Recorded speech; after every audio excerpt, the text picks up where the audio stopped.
Yo, what's up? Your boy Karceno in the house. Watch your mouth. So we got together. I was happy to come in.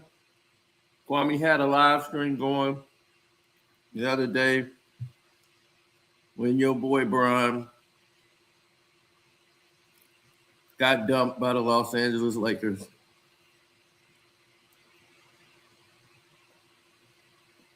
Got sent packing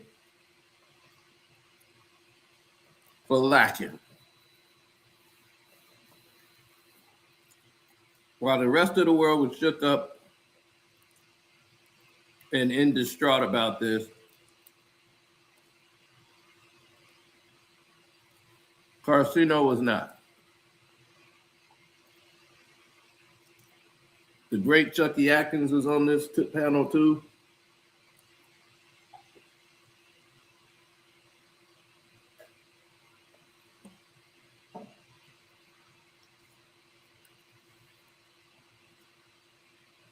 As things only got better by the second.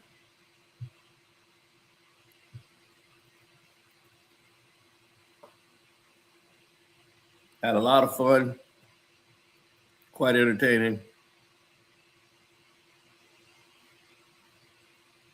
And let's go. They said this one of the first time. They said the top 10 players came from double household families, dual household. Yeah, two-parent households. Mm-hmm. Oh, shit. Oh, shit. Cino. Shotty, you following me around everywhere. What's up, bro? No. That's how I'm following you around, man. We don't even talk about the Knicks. You know that. We talking about LeBron right now. And you over here to try to bring up them damn Knicks. Oh, I can't hear him. I got to drop. Oh, man. See, y'all can hear me? Y'all can hear me? I can hear you. Yeah. Everybody, we hear you. Cino, what's going on, Cino? Hey, Cino, remember I told you we was going to get AJ 2 years ago. I told you this 2 years ago.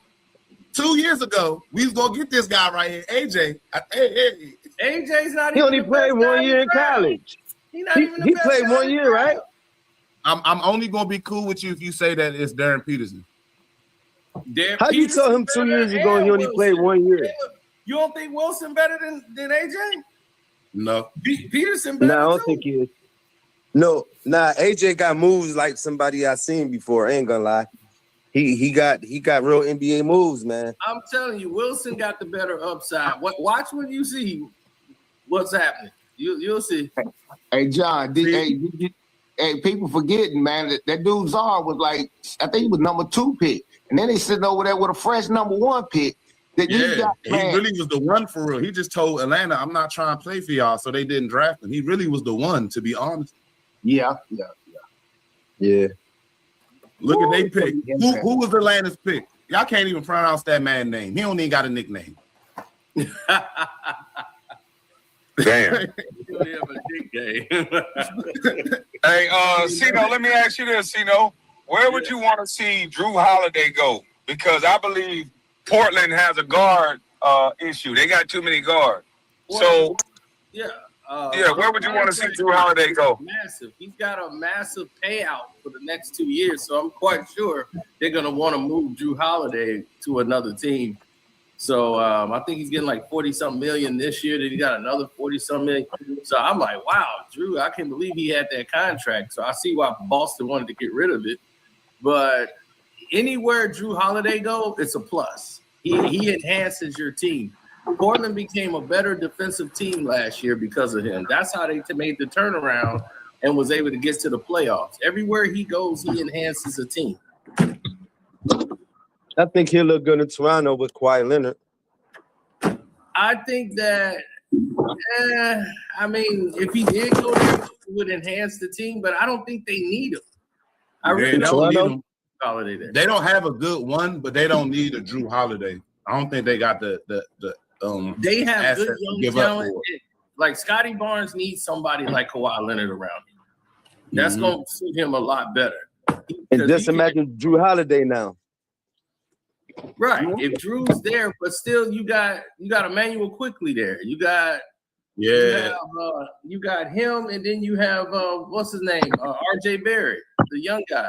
So they already paying these guys.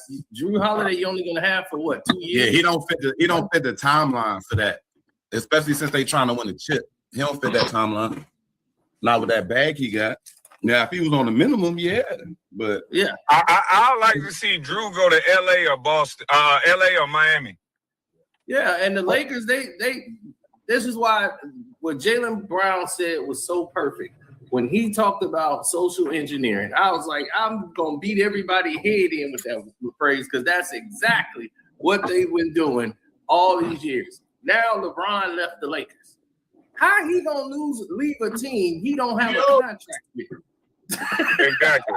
And that's what I was saying. Like me, with my education level, I call them script reading bitches. But thank God for Jaylen Brown that he put it in an articulate package. But I've been saying that nobody has had an original thought in years. You go to Instagram for everything. Whose mic that is? So you ran with that narrative, even though I told them at the beginning of the year, they talked to LeBron and the new ownership, they declared that they're not going to give him a new deal, that they're moving in a new direction, but they're going to build a team around Luka. And they asked him, where do you want to go? This was before last season took place. And he was like, he wanted to restructure his deal to stay there to get a 2-year deal. And he was going to opt out of the $51 million. And they said, no, we're just going to pay you the $51 million. We're not going to give you another deal. He was livid. And they was like, anywhere you want to go, you can go. LeBron did not want to trade on his resume. That's why he was upset. Y'all going to trade me? No. I don't want to trade. So that's why he faked the sciatica, and them boys started playing better without him. Right. He faked that. He wanted to show and prove what y'all gonna be without me. So he started the season. Yep. Hey, but Cino, wasn't didn't Miami, didn't they facilitate a signing trade when they got rid of when he left? So technically he can't say he didn't get traded. They didn't do a sign and trade with LeBron. Yeah, they did when he went back to the Cavaliers. I thought that they did that. LeBron basically put. I'll look it up. He didn't want to trade on his resume. He did not want to be traded. He put in a 2 weeks notice. That's all it was. He didn't care what they offered him at that point. He was like, "Nah, I'm out." He put in his notice. Yeah, no. So you basically saying that LeBron's career is made up. It's all about making up a storyline. Exactly. When it got near the All-Star break, he worked with these other people to try to sabotage Austin Reeves and get him caught in a damn scandal with his wife and everything. It was crazy. And LeBron and Bronny, they was all hanging out. This is when Austin Reeves knew, hey, I can't hang around this guy. Damn. The guy came out and was like, hey, wait a minute. He's like, you supposed to be my friend and you trying to do this. And I'm like, man, Austin Reeves got his wife he had since high school. Now y'all trying to get him with some social media influencer and Bron's in the middle of all of it. And then nobody in the media wanted to touch it except for me. They make me look like the bad guy. I'm like, look, the same information is out there. So if I know, they know. Then because you know what it is, when it comes to LeBron, he represents the whole black community. So you talking about a black man. If it was Russell Westbrook or anybody else, you can go ahead and say it. If it's Kwame Brown, you can say it. Just can't talk about the king. Yep, and once again, it turned all the way around because when it got near the All-Star break, here come Rich Paul talking about Austin Reeves need to go to the bench. He need to come off the bench. Everybody said I said that earlier. I'm like, y'all don't think that fucked up this man mental to have one of the best players in the game agent saying that you need to come off the bench while you having the best run of your life? Yeah, that's crazy. And I'm gonna try to get because I know Austin Reeves' agent. And I've been trying to tell people that. I'm like, dude, I tried to call him live one time. He was like, don't call me like you live. So I was like, all right, Aaron Riley, because that's his first NBA client. He's had plenty of people. He did this from the ground up. And he had Austin Reeves, got him there. He got Jake LaRavia. So I know him and Rob Pelinka have a good relationship. They're not even dealing with Bron. Nobody from Clutch Sports is on that team. They're getting them all out of there, except for Bronny. They kept Bronny to appease LeBron. They let him go out the way he wants to. He don't want to make it look like they pushed him out. So they're going to say, let him tell the story that he left.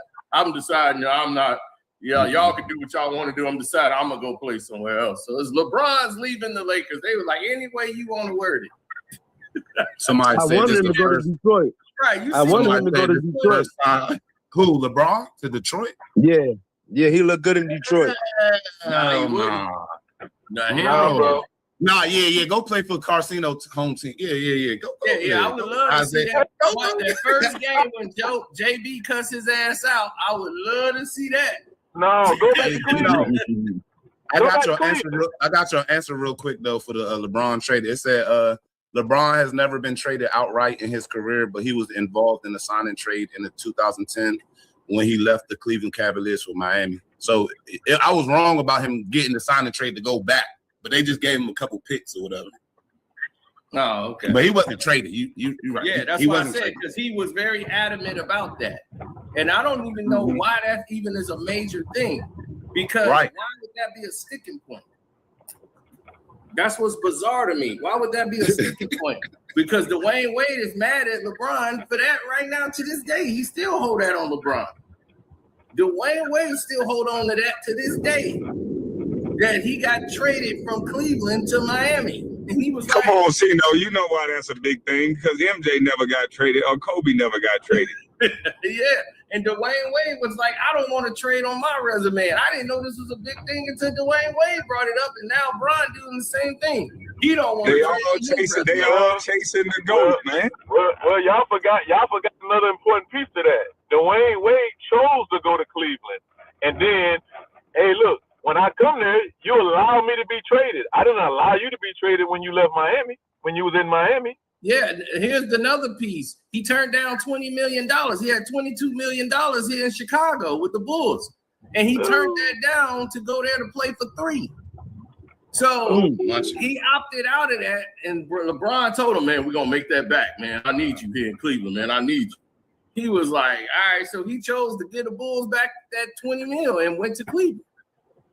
So he left there. He opted out of his $20 million deal he had left for this last year with Cleveland.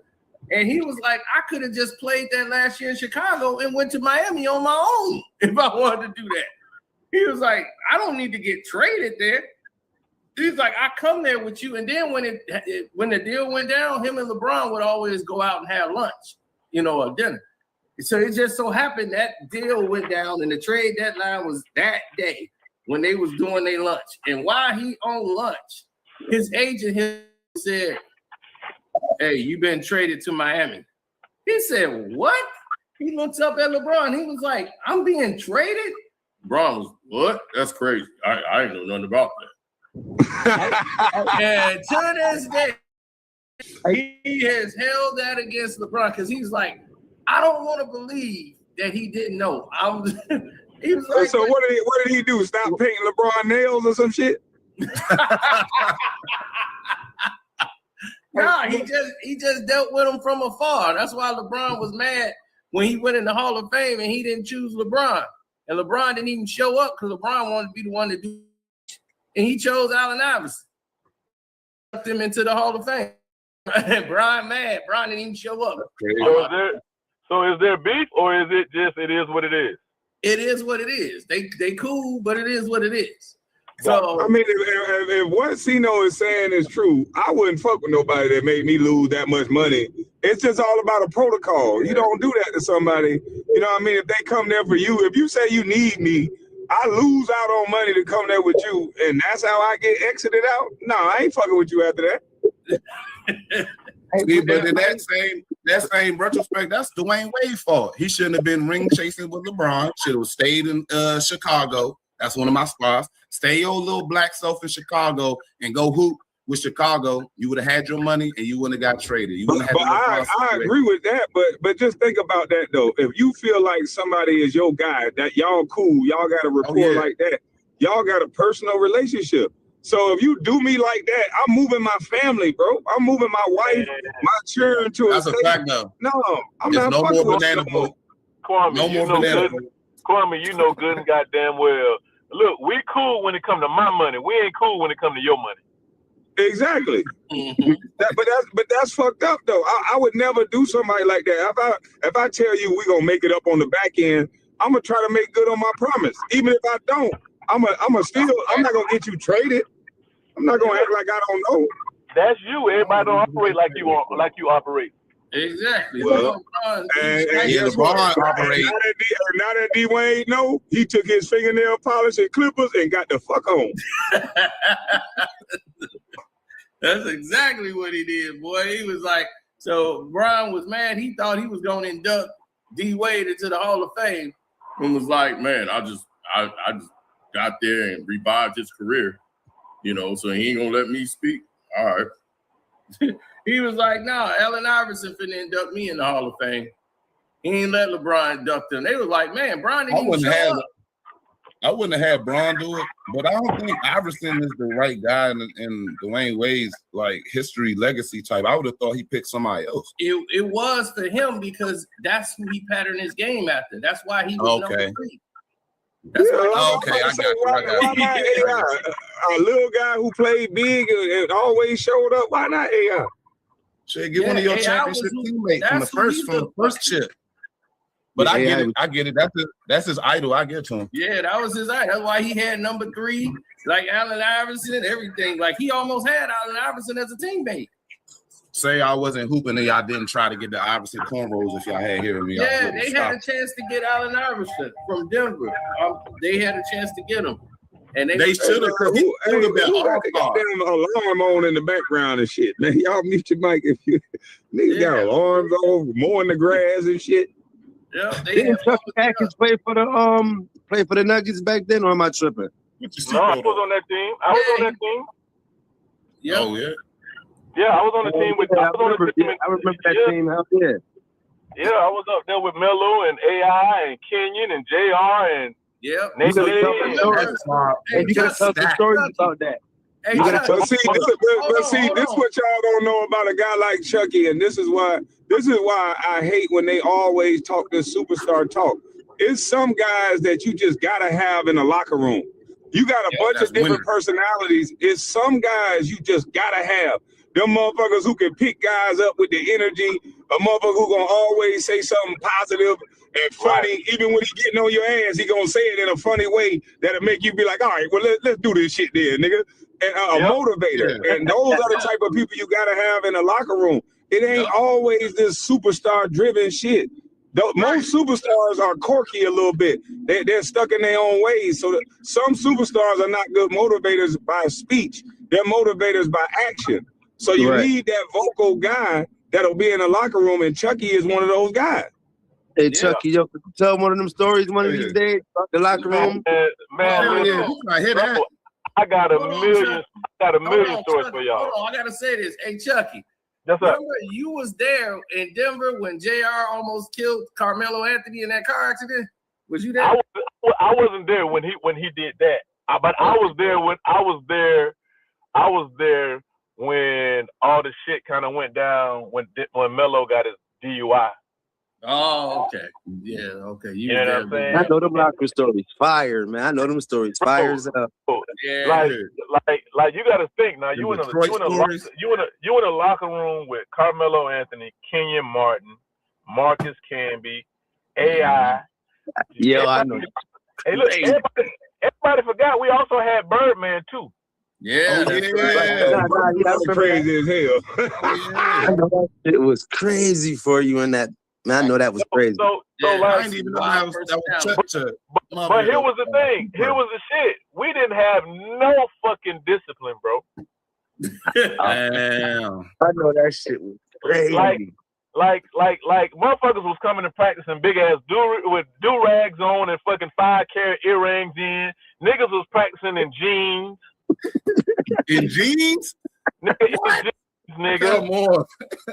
Hey, when somebody playing in jeans, you know they not serious. Bro, and I'm coming from I still got Detroit in me. Like I still got Detroit in me. Like Larry Brown wasn't hearing that shit. Like you gotta have on some team. You gotta have on some team issue shit, or your ass ain't getting out there. Like stay your ass home, and he'll send your ass home. Yep. But George didn't give a fuck. That's why I was trying to tell these guys, you can abuse the power of being a superstar. Because who gonna tell you what the fuck to do? Nobody. You know what I mean? There's only a very few coaches that's gonna hold you to that standard. And Larry Brown was one of them. He didn't give a fuck who you was. He didn't give a fuck. He didn't give a damn. No, he didn't. But George Karl, man, he couldn't stand Melo. George Karl was a stand Melo. I don't know what it was about Melo. I think he was scared. Stand Melo. Hey fellas, check this out. This was my first meeting. This was my first meeting as a Denver Nugget, as a team. Remember now, I had never played on a team with this much talent. Right. So we get into a team meeting, and I'm looking around the room, and I'm like, shit, we got to win this shit with all this fucking talent, right? So George gets up there in the front of the room. He walks up there with this goddamn all this paper and shit in his hands, like he got some real important shit to tell us. And, you know, he's going to motivate us from day one because training camp starts tomorrow. This motherfucker gets up there in front of everybody, and he goes, guys, all we need to do is win 60 games. And then we're like, okay, 60 games. I'm looking around the room like, shit, 60 games with all this shit, nigga, that's easy. You know, we're gonna win 40 games at home, and we're gonna win 20 out of the 41 on the road. And then when we do that, I'm gonna get my contract. And I'm like, What? So we're all looking around the room, right? We like, damn, that's it? That's the fucking speech?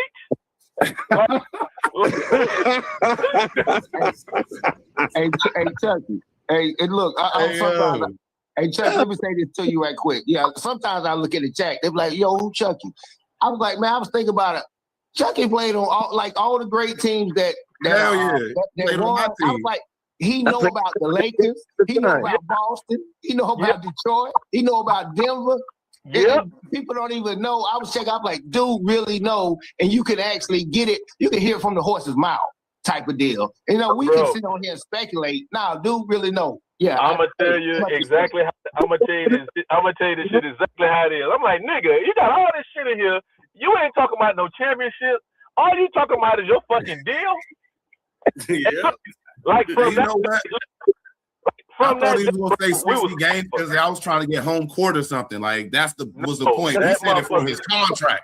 That motherfucker say, if we win 60 games, I'm gonna get my contract. And look, and from that moment when we walked out of that motherfucker, we was off of him. Like, I ain't give a fuck what he said. We was done with him.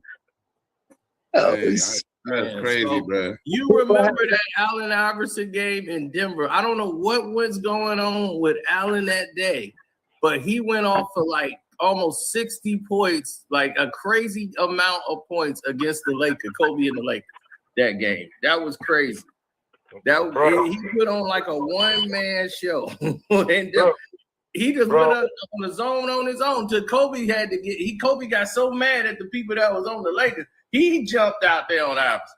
He was like, y'all got to do something. Y'all got to stop this man. I don't know what happened to Allen that day. He just was he was locked in. Hey, bro, that little motherfucker. Bro, I done seen him do some amazing shit, bro. Me too. I'm talking about some amazing fucking shit. I done carried this motherfucker out of the club. Like literally, literally put him on my fucking back and carry him out of the club and be like, man, ain't no way he gonna play tomorrow. There's no way he gonna play tomorrow. And that motherfucker will go out there and have 50, bro. I'm talking about like it ain't nothing, bro.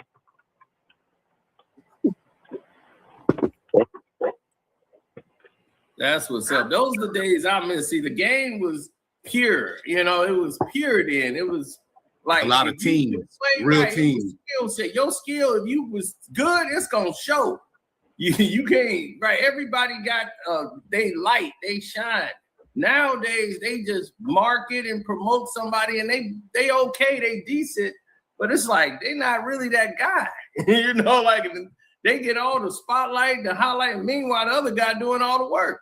Like, to me, Jaylen Brown is the best player they got on Boston. But look how they tear him down. Yup. Well, you know why they tear him down? Because he's not a dummy. All he got to do is bring a gun to a locker room and they'll promote him.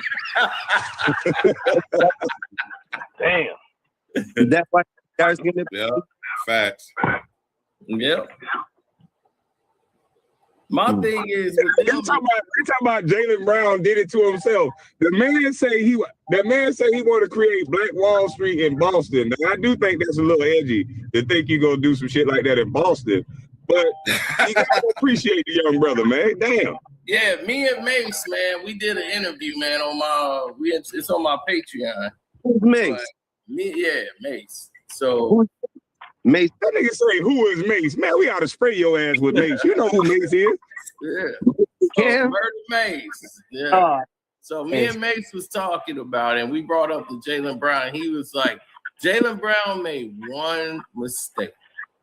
He told them what he was gonna do. Yup. There it is. That's what he said. Yep. That was his mistake. Just do it. He told them. Now he's like, you know what his mistake was? I was like, nah, what mistake he made? He's like, he told them what he was gonna do. If he'd have just did it and then started talking about it later, he's like, they couldn't be able to stop it. It's already been in motion. Now they know what you want to do. You're gonna influence other people to start thinking like that. And if they would have tried to stop it, Right. if they'd have tried to stop it, Let me ask y'all this. Why, as a whole, as black media and all these people that say black pride and all this other shit, why knowing that, why not speak up for Jaylen Brown to where you can't disrespect this man like that? He's the only athlete that's talking with a revolutionary mindset.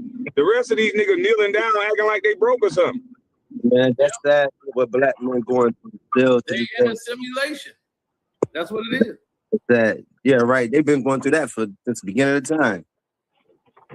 Like, These niggas, the elephants that's tied to the little pole with the rope and not knowing they could just rip that shit up out the ground with one tug. Yep. And none of them have the ingenuity to do that. Like Craig Hodges tried to do that, and it's like you need somebody with stature, but he chose the NBA Finals. The first time Michael Jordan get to the finals against Magic, you saying we all boycott and walk out so they make a deal with us. And they got to do something for the community. They got to do all this. And we gonna boycott the NBA Finals. I'm like, are you kidding? Right before look. Michael Jordan's first NBA Finals, you gonna pull this? They lucky they ain't lock his ass up, huh? Nah, he ended up getting himself in trouble at the White House. They kept him around because they was winning championships, and then he gave a letter to the president. He gave a letter to Bush telling it, he was like, man, how they always used to say as a kid, just write a letter to the president, and he just wrote it. He's like, I was there, so I just handed him the letter. And man, that was it. They was hot. What the letter say? Yeah, the letter was just saying like, hey, we want to do some things in the community, like do some like research, like recreational programs in these neighborhoods in the inner city, because they support people. Like he tried to tell Michael, he was like, the people in the ghetto, they buy Jordans too. They would like to see Michael Jordan sometimes. They can't all afford to go there. Let's go to these some of these basketball courts. Like we'll get security or whatever it is. Just stay for a little while, just so they can see your face and let them know. You like, hey, we know all of y'all can't afford to go to the game. So we'll stop by one time. Do a charity event for the neighborhood. Raise money for the kids, for their schooling. Book bags, all that for the community. He told that to Michael Jordan, man. You'd have thought. He cussed Michael Jordan out. That's how the media put it. Craig Hodges says Michael Jordan ain't black enough. He was like, I never said that.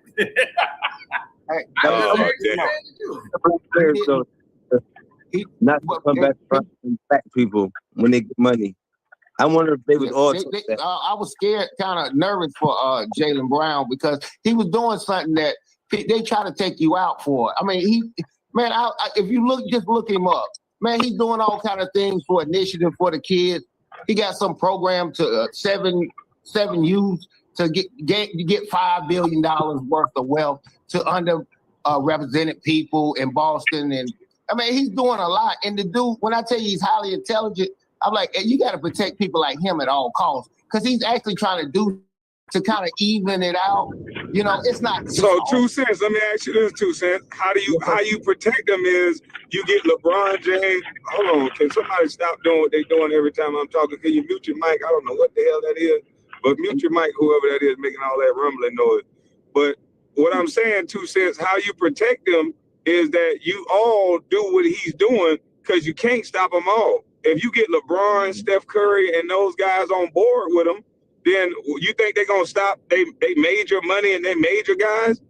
They all need to join in on what he's doing if you believe what he's doing is positive.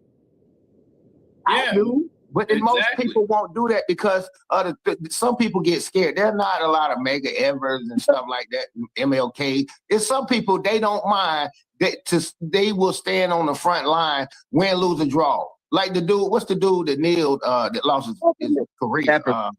Kaepernick. It's like people like that, man. That's like dying. Even when he passed away, he will pass away with pride and dignity. You know, some people they don't care about their legacy, how their name is represented, their family.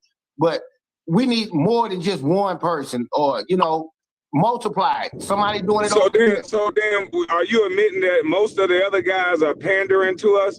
Because Jaylen Brown, you just said it. Jaylen Brown is putting himself at risk. He's putting his family at risk, his reputation at risk, because most revolutionaries' reputation is not that great. Malcolm X went to prison. A lot of revolutionaries are going to go to prison. So if Jaylen Brown is putting himself at risk and not just kneeling down, don't you think that more people should follow into that and not pander and pretend like they for the black community by putting their fists in the air? Agree. Yeah, I agree with that. Yeah. I agree. Because they all got the money. They all got the money to do what Jaylen Brown is doing. Yeah. But they won't. It always shocked me. I was like, bro, all these millionaires. I'm like, why they never band together to help? That's why I look side-eyed at somebody that's super rich. They ain't doing nothing. They are banding together, bro. Our culture told them to go to the strip club, and it ain't tricking if you got it. So it's 4 or 5 athletes a night going to the strip club and throwing $30,000, $40,000 up the crack of a stripper's ass, because that's what our culture say do. Yeah, and that's what he was saying, that what they socially engineered this thing so that they program you to say this is what you should be doing. Well, that's a damn show working still to this day. But anybody who go against that or go against the grain, they don't know what to do. They turn on them immediately. And that's what it is. It's turning your own culture against each other. Who coming out to Jaylen Brown the most? They won't say nothing. Black people, right? Exactly. They gonna get Stephen A to do it without even having to tell him. He gonna know. He going against status quo. Let's do it. They've been engineered to do that. Anybody who go against the grain. Now I went against the grain, Cino, and we had Dr. Boyce Watkins came online and said the reason why they don't like Kwame is because there's not a white man above him. So you telling me that most of these black guys that we look up to, i.e. LeBron, that they got a white man above them? Jay-Z got a white man above them? Everybody that's liked by all these people, they have a white man controlling them? Is that what Dr. Boyce is saying? Pretty much. Exactly. There's a group that's above them that's controlling them and putting a battery in their back, and that's who they are subservient to. See, Jaylen Brown did something that no NBA player has done with his contract negotiation. He made it so that part of that contract, that money is going, part of his own salary that he negotiated, a piece of it is going to building that Black Wall Street community. So he was letting them know that, so that other NBA players could say, hey, I didn't know you could do that. And they would learn and be like, hey, that's a good idea. I'm going to do that in my community. I'm going to do that with my community. I'm going to do that with my contract. That's what he was trying to get people to do. And what he did was take the voice back from people like Stephen A. Stephen A was going to those colleges, giving those seminars, all them HBCUs, and he in there bashing people, going there talking and bashing. He's going there educating. Jaylen Brown's in there educating, but he took back the voice. Like he was like, yeah, you saw me talk about Stephen A. Stephen A is upset. It's like, well, you was doing the same damn thing, but you wasn't giving anybody any food for thought. You were just teaching them assimilation. How I can make my boss's money and how can I get a piece of it?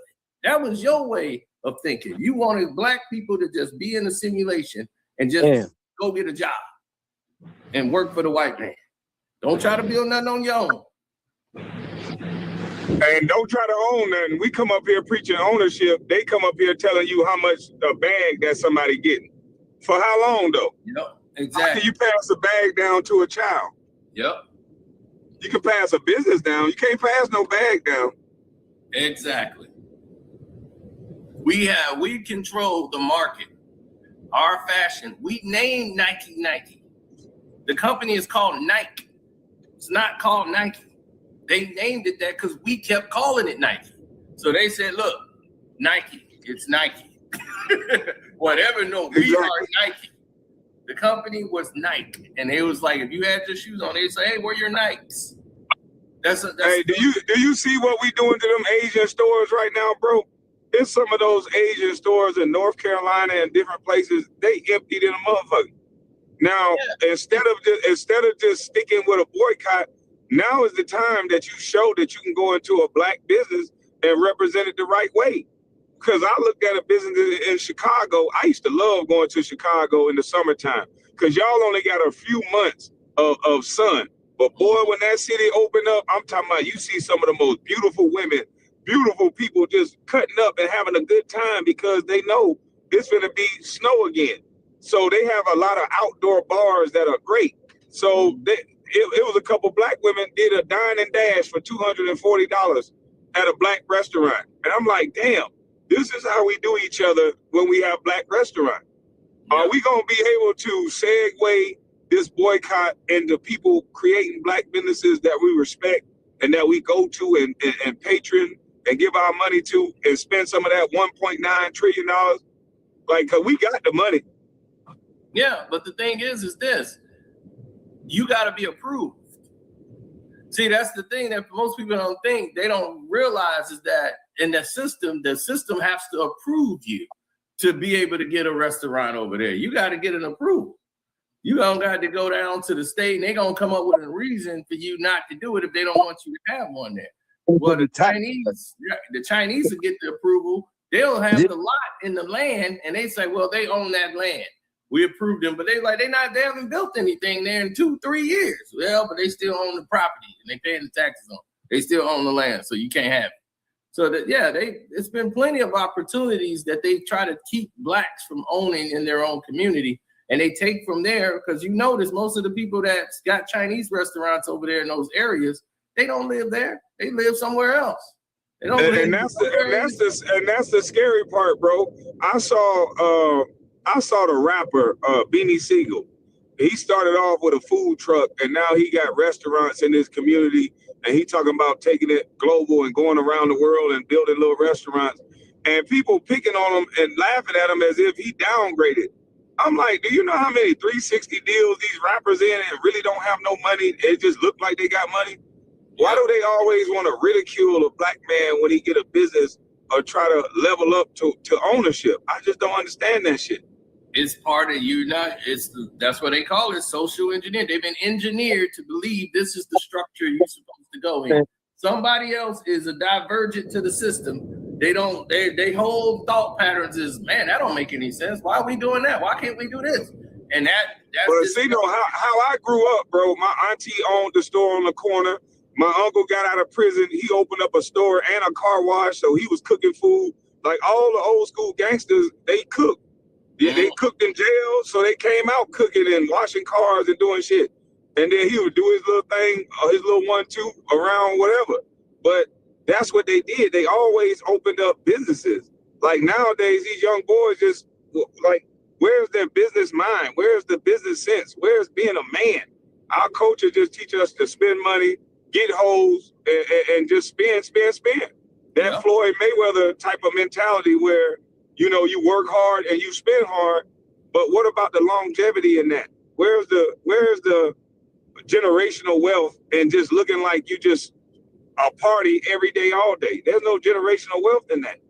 Yeah, and he tried to do the right things. He tried to put his money in some, but he ran into the wrong people and had the wrong people around him, and sharks. And that's what they do to professional athletes. Even the owners of the teams, they put you with the realtor agent. They put you with this guy. They say, hey, you need a place to live. Here's the agent. He in the locker room. He giving you the card in the rookie meetings and all that. They giving you all these people they put in your life is from people that's going to steal from you. That's why you keep a good That's it relationship. right there. I learned that from KB's story, man. KB had a story like that, man, when he just met somebody and out the blue, millions is gone, like a brand new friend. I ain't just meet them. They bring them to the locker room. They bring them in the NBA meetings. Like Billy Hunter's son used to say, "Who's watching your money?" Like he used to yell that shit in those meetings. And they used to bring people to us that's supposed to be the smartest people in the world. And I'm telling you, there's legal ways to rip these players off. And it's to the point now where you can't blame. Anybody can follow the S&P 500 from their iPhone and invest their own money. You don't have, when you're making millions of dollars, you don't have to have all these people. You need a great accountant and you need an attorney. And that's pretty much it. You don't need no financial advisor. These people are playing Russian roulette with your money. You can go on LoopNet and buy whatever turnkey property you want and acquire businesses that's already running. They got the cap rate, everything right there for you. So it ain't no more excuse now. There's too much information on the phone. If you a dummy, chat GPT it. That's all you got to do. Like it's too much information out here for you to be saying, "Oh, they took my money." No, you gave them your money. Yep. You don't have to give people your money no more. And the fact that they do it, it's a rinse, wash.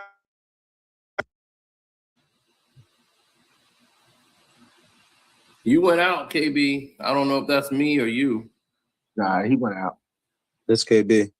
Yeah. But he's talking about rinse, wash, and repeat. That's what he was saying. That's the system. So it's the same thing. They do it no matter what the teams is, but you never hear stories about John. Sorry about that. My goddamn phone wrong. But they get these guys from the hood and they get these guys to mimic looking like they spend money all day, like Floyd do. And so nobody feels bad for them when they steal from them. Mm-hmm. And that's all they're doing. It's a racket what they're doing to these players. The reason why our black community cannot get ahead is because white people is in control of all your superstars' money. They don't have their own money. I know when I was playing, I wasn't in control of my money. The bank was in control of my money. And did they do this to you, KB? Did they put your money in like 5 different accounts? They put my money in 16, 20 different accounts, and they're interest-bearing accounts that you have to have a manager. You can call there and say, do this, do that. But those managers are who they're going to listen to. And that's what most of these players have, managers over those accounts. Yeah, they got power of attorney. They got a POA. Once you assign them over your money, they don't have to check with you no more. So now it's really their money now. They can do whatever. No, you don't even have to give them a power of attorney. These accounts alone, it requires you to have a manager over those accounts. When you don't need those, when you go to the private bank side of things, you do not need those accounts. Those accounts, they're going to listen to the manager over you. It's basically no longer your money. And it's designed that way. Dang. And that's why it is not valuable. You'll make more. You would have made more money as soon as you got your check. Take $1 million out, or however one, your first million, put it in a CD. Put it in a CD account and don't touch it. Just don't even think about it. Play your whole career. And by the time your career through, you go back and get that money and that was been in that CD for all them years, and you be like, oh my God. A CD, a money market account, anything other than giving it to a fucking manager that's going to play. What they do is they take your money, they invest it, they make money off of your money, whether they make you money or lose you money. They make you money based on every trade that they make, and that's all they're doing. Yep. Remember what? But notice that you don't never hear about John Stockton, Dirk Nowitzki, none of them guys going broke. You'll never hear that. And they didn't make a half or a fraction to what these other players was making. 300, 400, 500. And you was like, man, why they not broke? Why they got all these good deals? Because they designed it that way. They designed to make sure they're gonna have the best investments ever. They come bring him a deck. Because shoot, I got decks right here they just brought me into. $billion-dollar companies they want me to invest in. But I got a company with A-Rods in there. They want me to invest in there. But that's what I'm saying. They're gonna bring the best of the best in front of those guys. They're gonna say, hey, we got this deal. No, they bring the best of the best in front of everybody. But I'm gonna tell you what fuck up a lot of people. They get involved in these hedge funds. A hedge fund is not guaranteed, and so they already tell you that. They condition you and let you know. And so they get black players involved in these hedge funds, and the only people make money out of the hedge funds is the people at the top who create it. You got $7 million, $10 million, $5 million lost, and it's legal. It's a hedge fund. It's a gamble. They start these projects. They say the contractors did whatever. You can sue them. You get a portion of the money back, but you don't get what you put in. Exactly. So everybody's just making money. Then on top of that, you got in the hedge fund, you don't know who's all in it. You don't know who's all in this hedge fund. You don't know these people at all. It's somebody from Zurich involved in the hedge fund. You ain't never seen, don't know where this person is. Your money could be in Zurich somewhere, and you don't know what in the world going on. Somebody in the hedge fund who at the top of this big major hedge fund has got control of the money. Yep. Is your money somewhere in Zurich somewhere? You don't even know who in the world is out there. So no, always be in control of your money. What's that ticket noise? You're more better off not investing it at all with these people. You can invest it yourself. If these players thought like, let me go buy this community, get this industrial real estate, let's get in this thing here and buy this area here, you will make more money doing that. You ain't got to think about that now. Man, most of these guys are from small towns. You can buy a trailer park. You can get some land and put tiny homes up. You can build your own subdivision with the type of money these guys are making. No bank note, no loan, no nothing. Call a contractor, architect, come up with the plan, build the shit while you're playing basketball. You shouldn't be investing no money in the stock market and all that shit if you don't understand it. If you can't do it yourself and follow the S&P 500, then you shouldn't be doing it because they're going to take your money.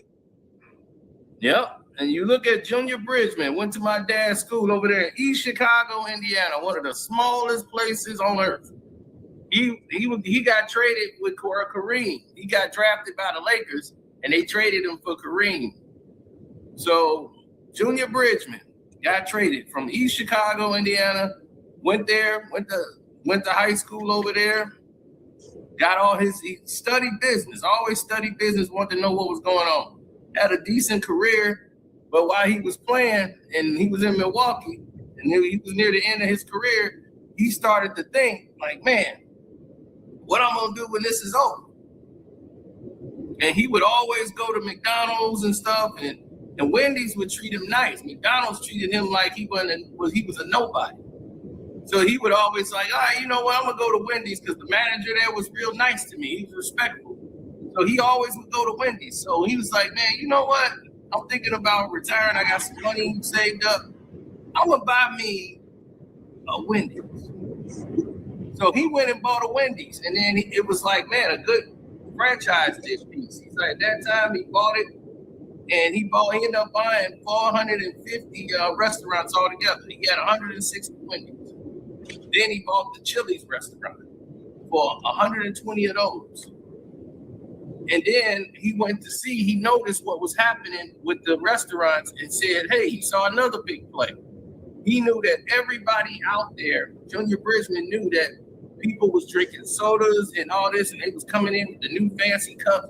He said, instead of doing a deal with just one plant, like, let me go get some from my store, he went to the Coca-Cola bottling company and bought it. As a private buyer, he bought the Coca-Cola bottling company that distributed to McDonald's, Pep, Wendy's, everybody. So he said, you know what? I'm gonna sell 100 of my Wendy's, and I'm gonna sell all the 120 of my Chili's. And I'm gonna keep 60 Wendy's, but I'm just gonna get rid of them, and I'm gonna buy this pot bottling company because now they distribute it to everyone in the world from this Coca-Cola location. He bought it from Coca-Cola, and he had more money than Michael Jordan. He had more money than anybody that played in the game. Made money consistently, even all the way to he just died last year. Died with a net worth of $1.4 billion. This is what this man was about. When Ebony and That's Jet, why they don't like Jaylen Brown right there. yeah, when Ebony and Jet went broke, when the Johnsons had passed away and they had it, and Ebony and Jet went broke, he bought it for $14 million. They declared bankruptcy. He just bought it just to buy it because he's like, man, that's part of Black history. We gotta have Ebony and Jet. So he bought that in like 2020. So This man was always innovatively thinking to go higher, and he was just about to go higher than this. He's gonna do another deal. He had 10% interest in the Bucks. He came in and became a partner of the Bucks now. So he had 10% ownership in that. Now that money still go to his family. He passed away last year, but why he the only one following this model? Because the rest of them real. The rest of us real, man. We gotta get the hoes, the baby mamas. We gotta go to the strip club. We gotta turn up, man. We gotta buy clothes. We gotta buy cars and shit. We gotta look good. Mm-hmm. And everybody want to be like Mike, but they ain't want to be like Jamal Mashburn. I'm like, Mashburn was like, man, Monster Mash, he went to college. He actually went to class. He just could play ball good.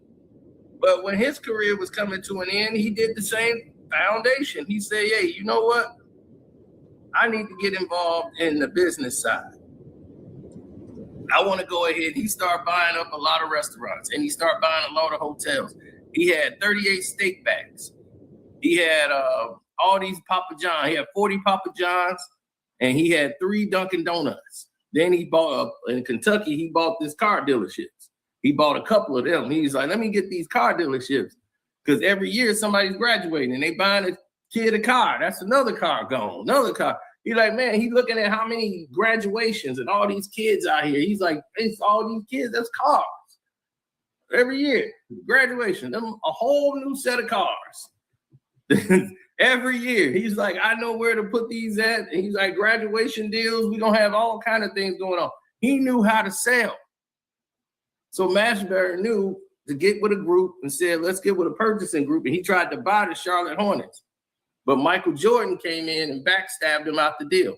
So this is a whole lot of stuff that was going on in this game. Jordan could not let Jamal Mashburn beat him out and get an ownership over him. That wasn't going to happen. So he was like, you know what? Y'all can have it. But that's what went down, man. And we don't promote Mashburn. We don't promote none of these guys. But they always talking about, but the NBA players are not smart enough. They don't gotta be goddamn smart. It's already laid out for them. All you gotta do is follow the blueprint. It's right there for you. Yeah, Monster Mash just did it. Man, there's a lot of people who was businessmen, but they don't want to market that. They don't want to promote that. So then do the NBA cares? Every year, people keep trying to figure it out. How do athletes go broke after playing in the league 5 years after they're done playing? They go broke because they don't give a fuck. They don't promote guys like Mashburn. They don't promote the people that are doing things after basketball that you don't have to necessarily be so smart. You get with a manager, get with some guys, and just follow the blueprint. It's right there for you. Yeah, and they tried, like Junior Bridgman came and spoke to the players, and Mashburn came in and did his thing, and it was like, man, okay. It was like these guys know what they're doing. Some of them are bright, but they don't want to market that. They want to market them buying new cars. They want to market them doing that so that the next Yep. And hold on, let me say that Devin George as well. We got to say that he got his whole community eating off that building that he made. Yeah, that's wonderful. Because I remember when Devin George was first doing that, and I said, "Oh man, that's great." And he didn't even make that much money playing in the league. Facts. So it can be done if you want to get it done. And you can make money while helping your community at the same time. Yep. Everybody need a place to stay. How we gonna complain about the conditions of the community and the hood, but then nobody, from the NBA, NFL, nobody own the buildings in the hood. They all for sale. Why we got the white man housing our community and our women when we could just buy it back? And that's what I was always on. When I was playing, I wasn't the guy that's always gonna hang with you in the strip club. I'm not gonna hang with you to always gamble and spend no money. If we really fuck with each other, then why we ain't helping feed each other family? Yeah. And that's crazy that we're the only ones that they really push the division and segregation and war against each other. And I'm like, man, that's crazy. We the only ones. Mexicans stick together. They got the Mexican flag. There's no problems. Italians stick together. They put their flag up. No problem. Blacks having a barbecue. They got to break it up. It's a game. Yeah, mob action. Just make the swing with the shoulder. Shouts out to Vinny Johnson too, man. Isaiah turned that deal down. That was crazy. That was probably the worst business decision he made, was passing up that, because he had the Toyota sponsorship, and Ford Motor Company did a deal with Vinny Johnson, and Vinny Johnson now, his net worth is over 400+ million because of that. To this day, he quadruple what he made in the NBA. And the microwave. And now he renamed that company to Pistons Group, the Pistons Motor Group.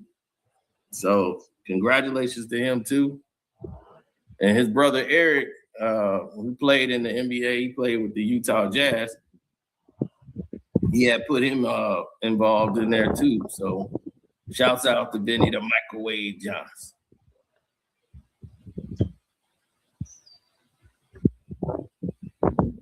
I'm all for it. I'll see Chucky on the golf course. Yes, sir. Yes, sir. Yeah, absolutely. It's tea time. He's out here working on listening to you brothers talking. Yeah. Enjoying the day. It's hot down here, brother. Oh yeah. That's the life, man. I'll be like, this is what you play for, peace. When you get there, you want a peace, you want comfort. For some reason, man, my mic be going out. So sometimes y'all be in and sometimes y'all don't. Yeah, I can't hear. I hear you now. Yeah, man, that's what I'm saying. You playing for peace, man. I was like, I'm playing the one day on that course. I can't. You gotta refresh your mic, Chucky. Refresh your mic. You have to refresh his mic. I just had to refresh my mic.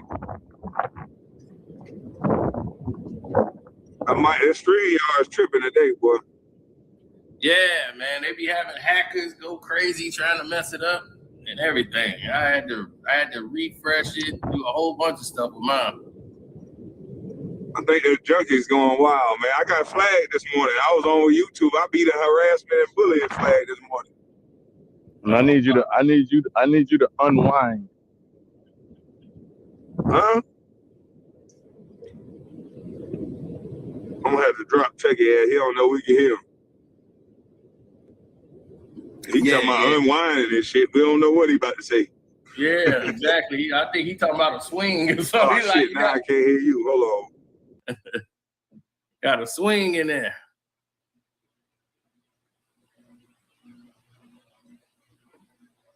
Yes, sir.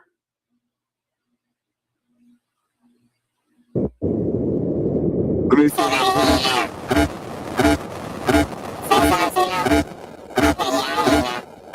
Oh no, you got something going wrong, man. You got to restart yours. You got to get out, KB. Yours is going. It's like RoboCop, and then it was like beeping. Mitchell Robinson signed with the Celtics. That's funny. How about now? Oh yeah, it's perfect now. Okay. Damn, boy, they got damn mics, boy. Yeah. Damn, mics crazy. So now Mitchell Robinson is joining the Celtics. I told him all that pay to play. It's time to bring it up. I think that's a good thing. Yeah. The Pistons, we just bought it. We just bought the guy, the rookie, who was just like him. The Knicks couldn't afford to keep him because they ain't got no money.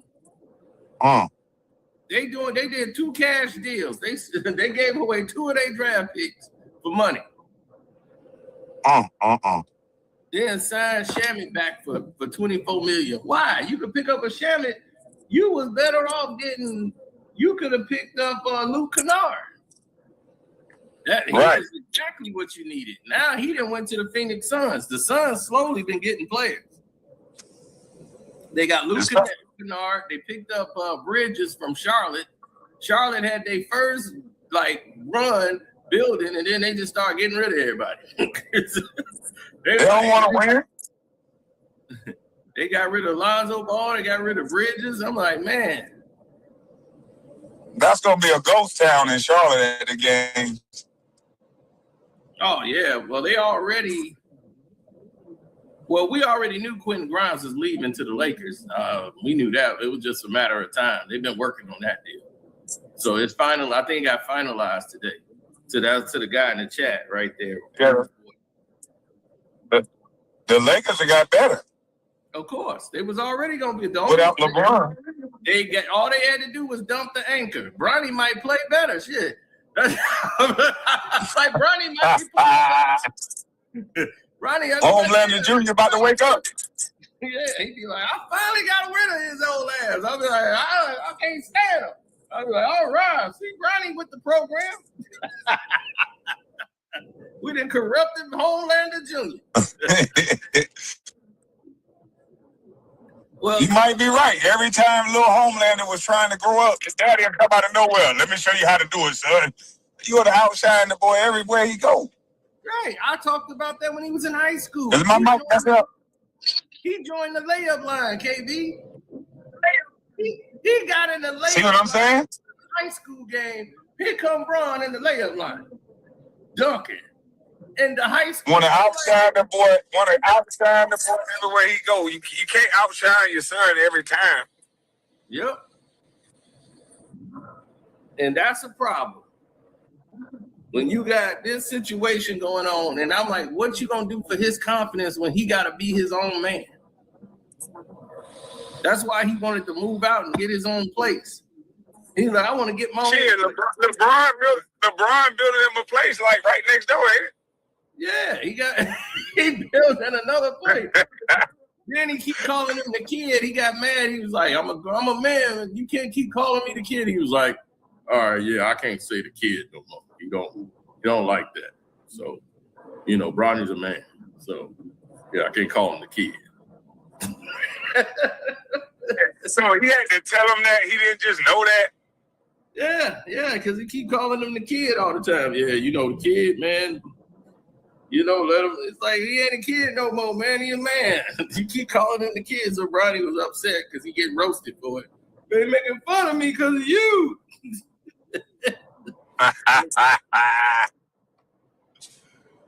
just don't understand why LeBron don't know that. You got a grown ass man right there next to you trying to be his own person and get out of your shadows. You know you a big figure. Allow the man to grow up. Yeah, and what's gonna happen as soon as the season starts, as soon as Bron get to where he at, they're gonna end up cutting Bronny. They'll waive Bronny so they can go ahead and get Bronny over there to wherever Bron at. It's gonna happen. It's just a matter of time. As long as he got his money guaranteed, he good. He got his $2 million guaranteed. They're gonna let Bronny go. Man, Bronny gonna go to the goddamn Detroit Pistons and be a star.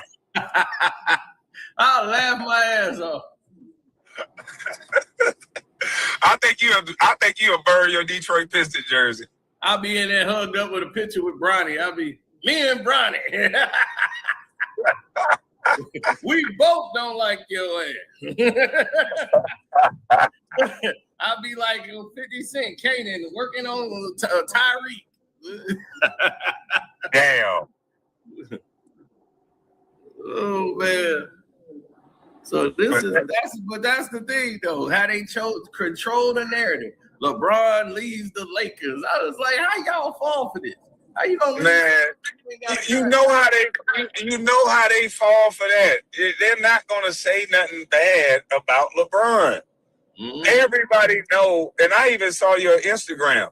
Everybody know that what you're saying is true. Everybody know it. If they wanted LeBron done built the house in LA. He done committed financially a lot of money to being in LA. He don't want to go no goddamn where. He being booted out of LA. Luka don't want him on the team no damn more. They played better without LeBron. It was less stress without LeBron. You can see it on the players' faces. That Luka feel like a black cloud has been lifted because now he can score his 30-something points a game. Reeves is going to complement his game, and now he got players around him that can block shots. Hachimura is going to be able to be more consistent. They're going to be a better team without LeBron. Oh, they finna roll. And I was like, let them go to Golden State, and they're going to get ran through. I was like, Luka going to be tearing their ass up. Luka going to be, come on, bro. Yeah. They going to light their old ass up. They saying what I'm saying is hate because they don't understand basketball. LeBron James is going to have you in a cross-match situation almost the entire game. He's not running back on defense, so he's going to be pointing and talking and having the point guard or the first back to get man. And it's a scramble from there. When you do that, that's breaking down your defense. He cannot consistently run back with somebody 23, 25 years old. And that's what he's going to have to do. Yep, and all these teams are younger. Look at it now. It's all the young teams winning. Indiana was the youngest team, right, with OKC. San Antonio young. They running like gazelles. What league, or I mean, what team could you go to that you're going to be in contention?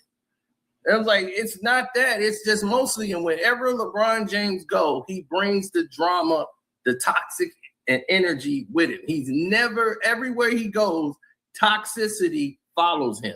He's trading people. There's dramas with the coach. He's trying to get the coach fired. This person over here. There's never any peace when he is on a team. Everywhere he went, he brings it. Y'all told him, I was like, he's going to bring all that nonsense right to the Lakers. He did the same thing. He had Darvin Ham, great coach, got him fired. He had like 3-4 coaches fired within 8 years. It's crazy. Got rid of all their young talent, all their draft picks, everything. Lakers didn't have anything. They just starting to get stuff back. Now that he was getting up out of here. Now, but you know what they're going to say to rebuttal, you see, no? With his legacy, you should do what he want. How the legacy got to benefit you. Yeah. Then you hear the thing talking about he felt disrespected because they offered Kobe an extension at the end of his career. Kobe got it, but he didn't get it. What the fuck that got to do with him, though? Because he LeBron. He got it. Hey, if Kobe got it, I'm LeBron. I'm going to get an extension. Man, listen, man. Look, Kobe still tried to play defense. Kobe was sliding them feet 13, 14 years in his career. He's steady trying to get better. Is trying to keep his hips mobile so that he can still be the best on both ends. He didn't just settle into shooting 3-point shots and hollering at teammates to go cross-match. No. He took it serious. He didn't cheat the game. And casual fans call that hate. That's not hate. I understand the game of basketball. And anytime a guy has to cross-match as much as LeBron, it breaks down your defense.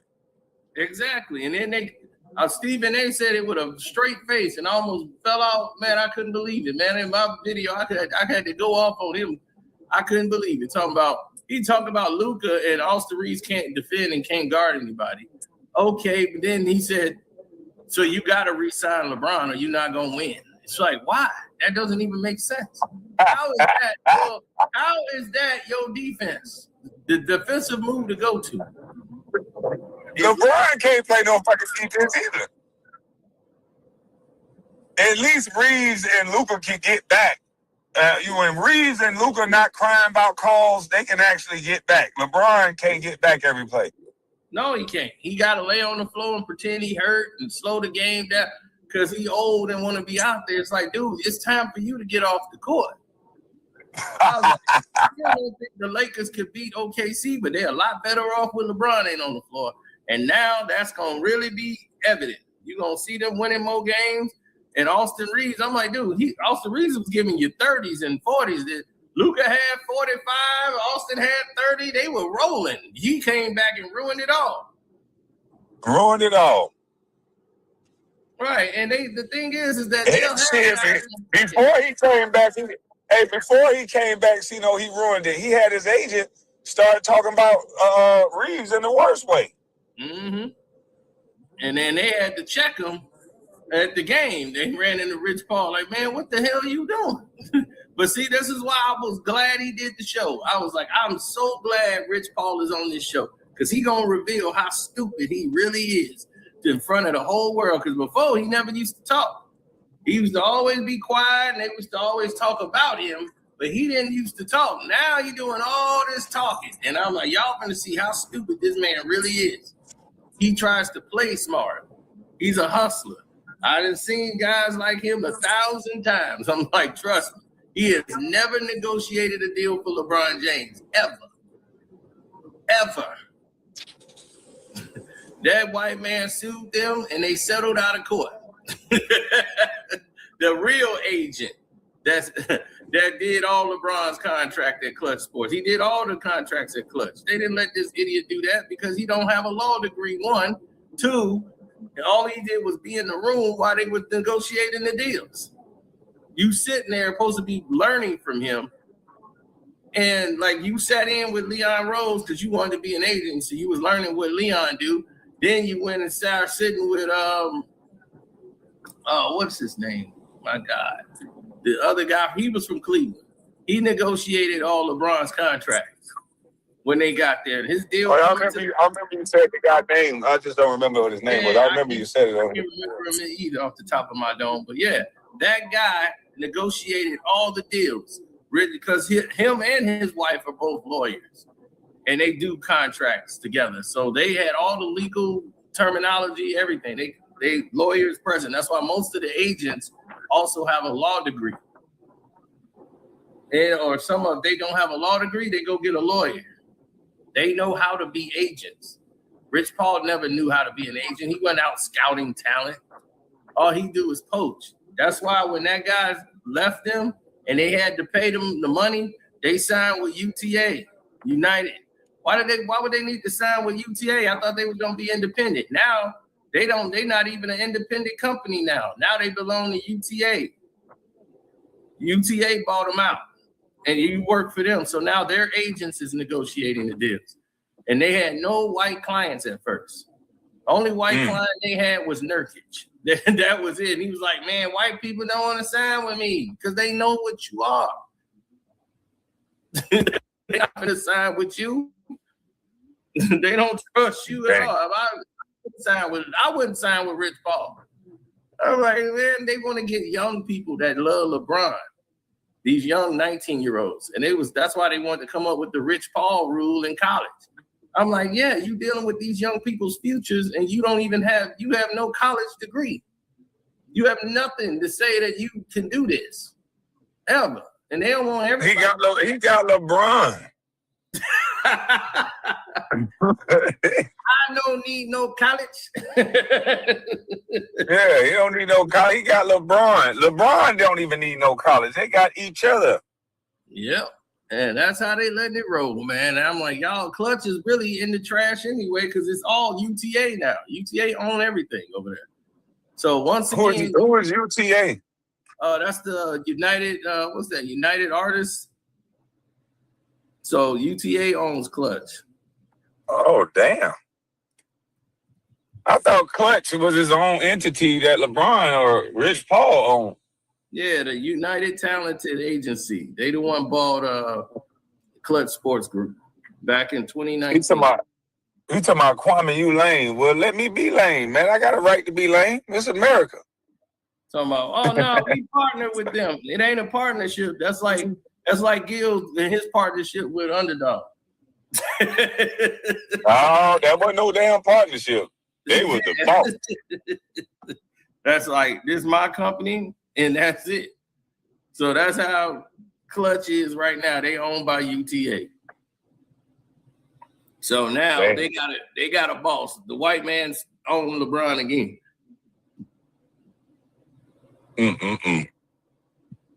So somebody shouted ended on my butt cheek. What the fuck?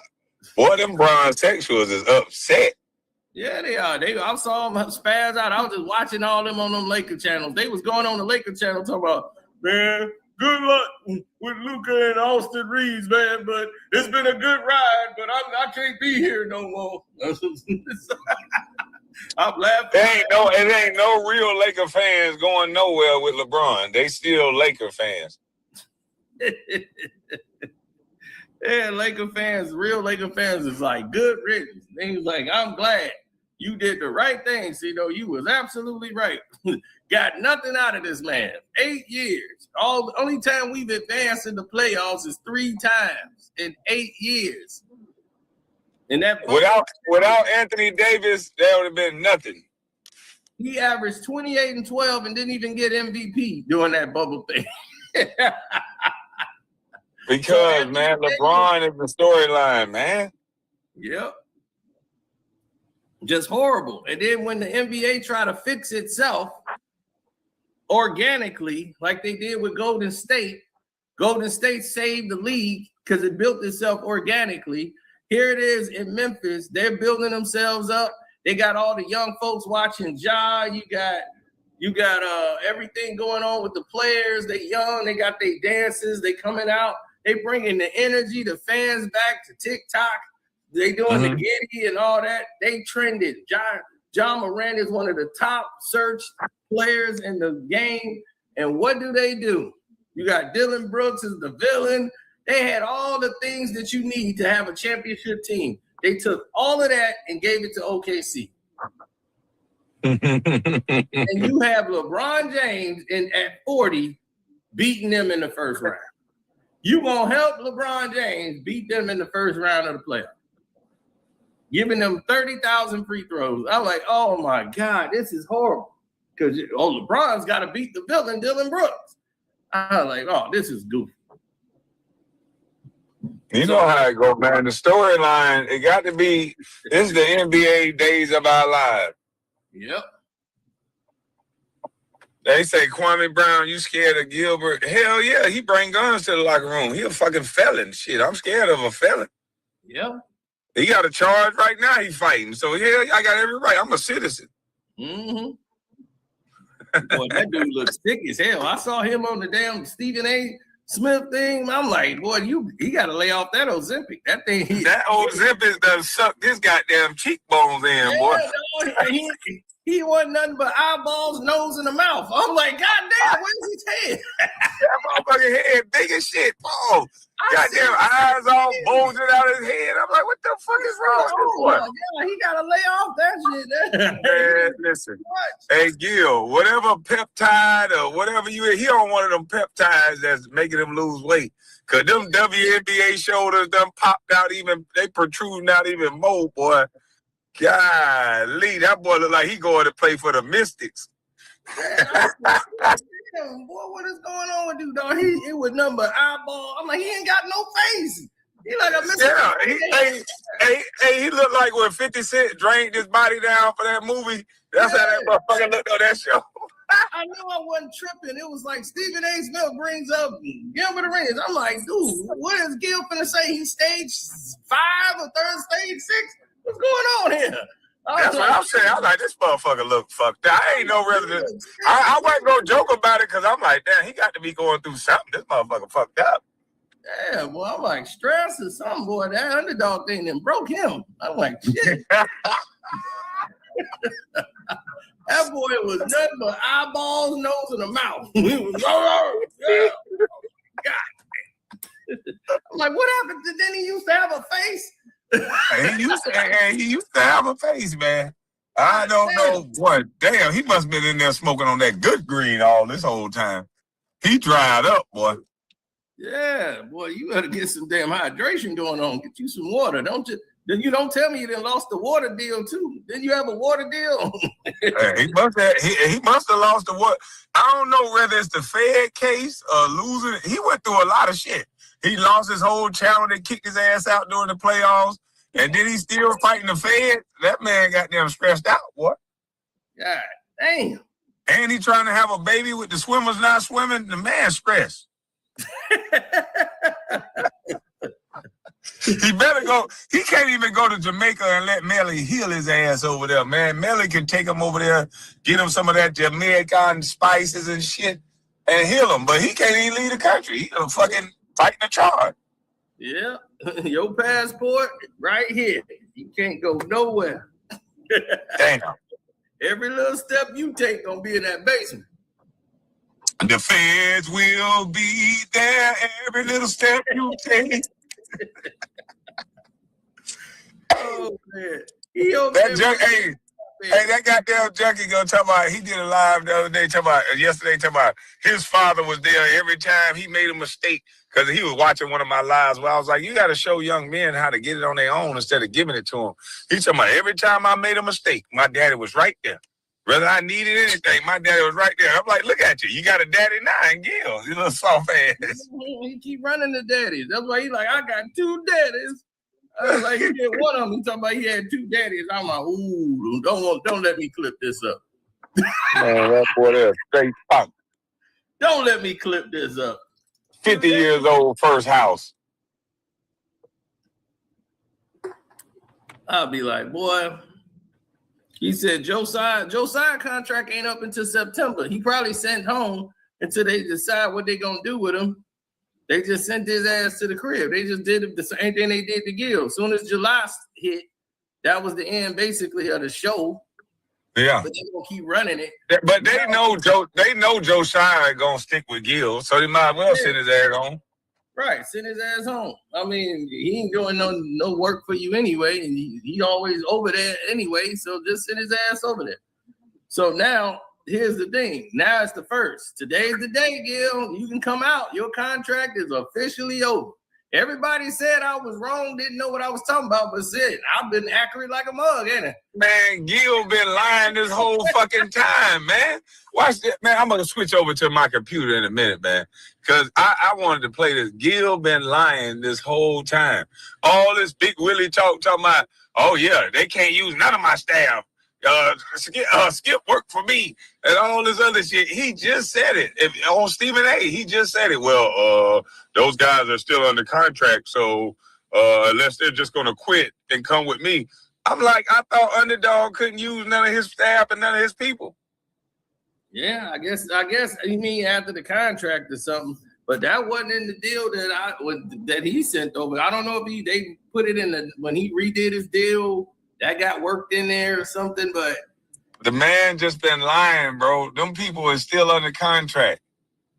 Yeah. So once and I'm like, what deal would you do where you would be out the contract? Your show, you will be out the contract, and everybody else still going. I mean, that sounds like a genius move. I mean, of course. Of course, I'm gonna bring everybody to my house, bring everybody to the table, and I'm gonna sign them for longer than me. Yeah, of course I'm gonna do that.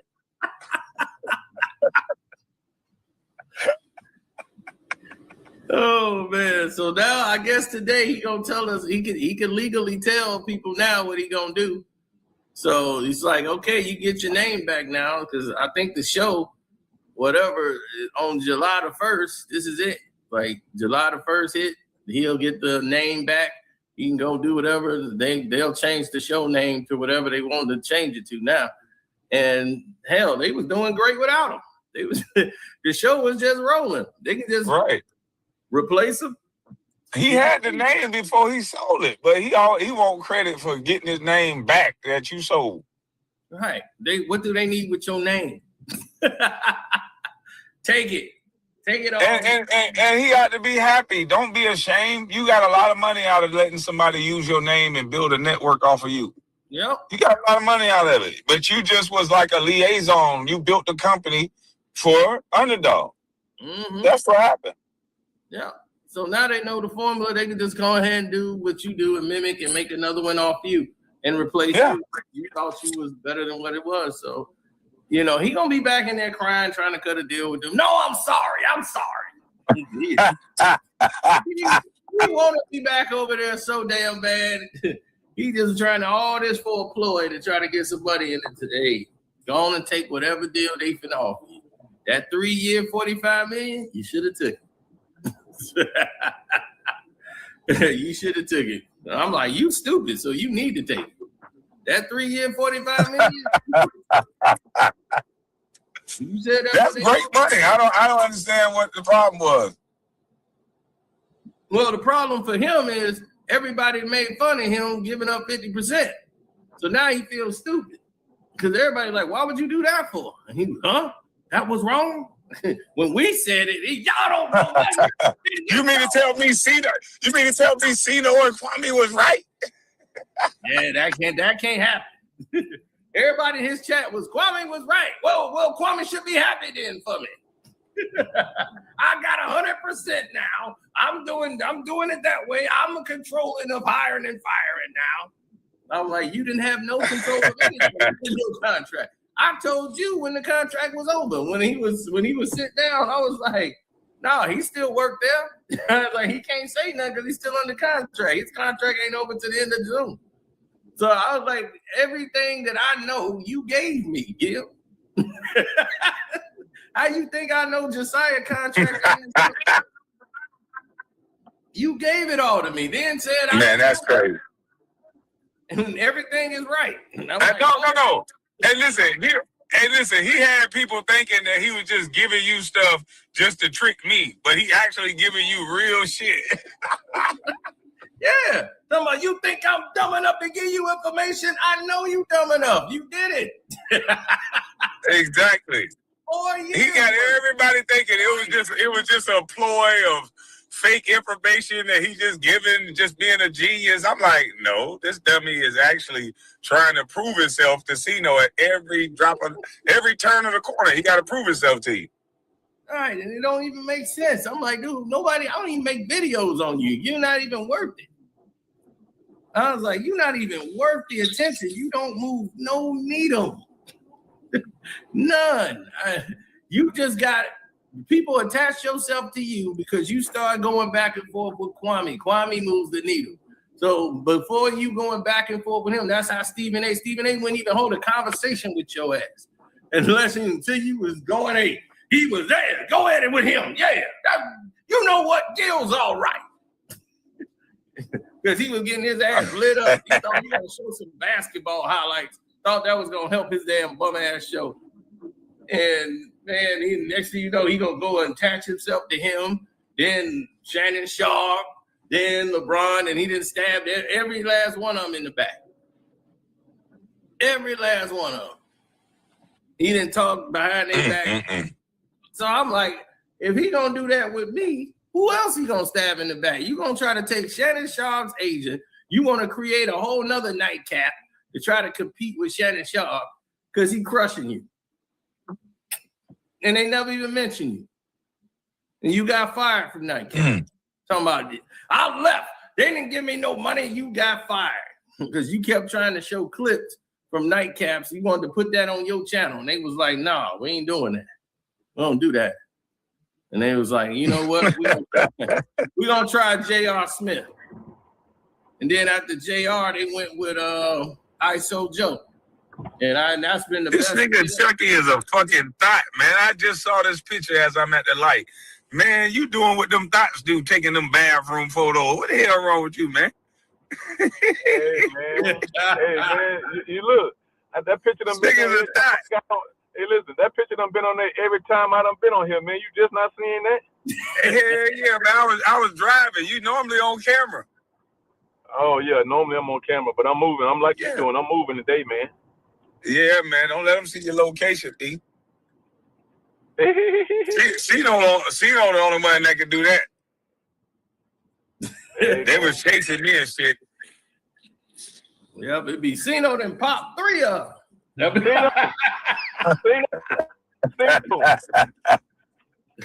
Hey, you Cino. see the shirt. Yeah.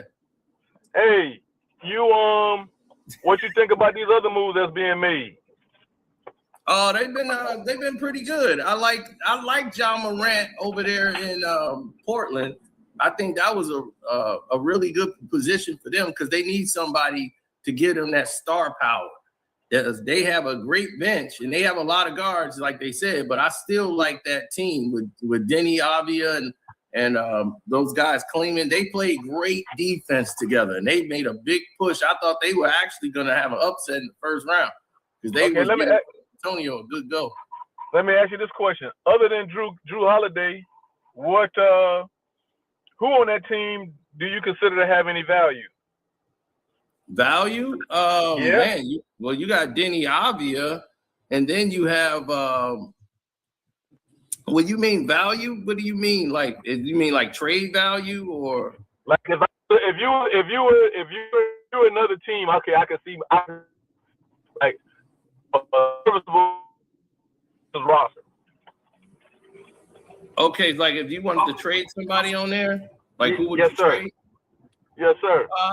If I was gonna make a move, because they got rid of the guy that they were supposed to get rid of, so I was like, you have to get rid of that contract. That was perfect to get rid of. Oh my goodness, how could I? Jeremy Grant.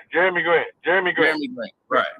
So to get rid of Jeremy Grant, that was essential. But if I'm looking at the roster and seeing who I want to get rid of, that's gonna be I would say Klingman.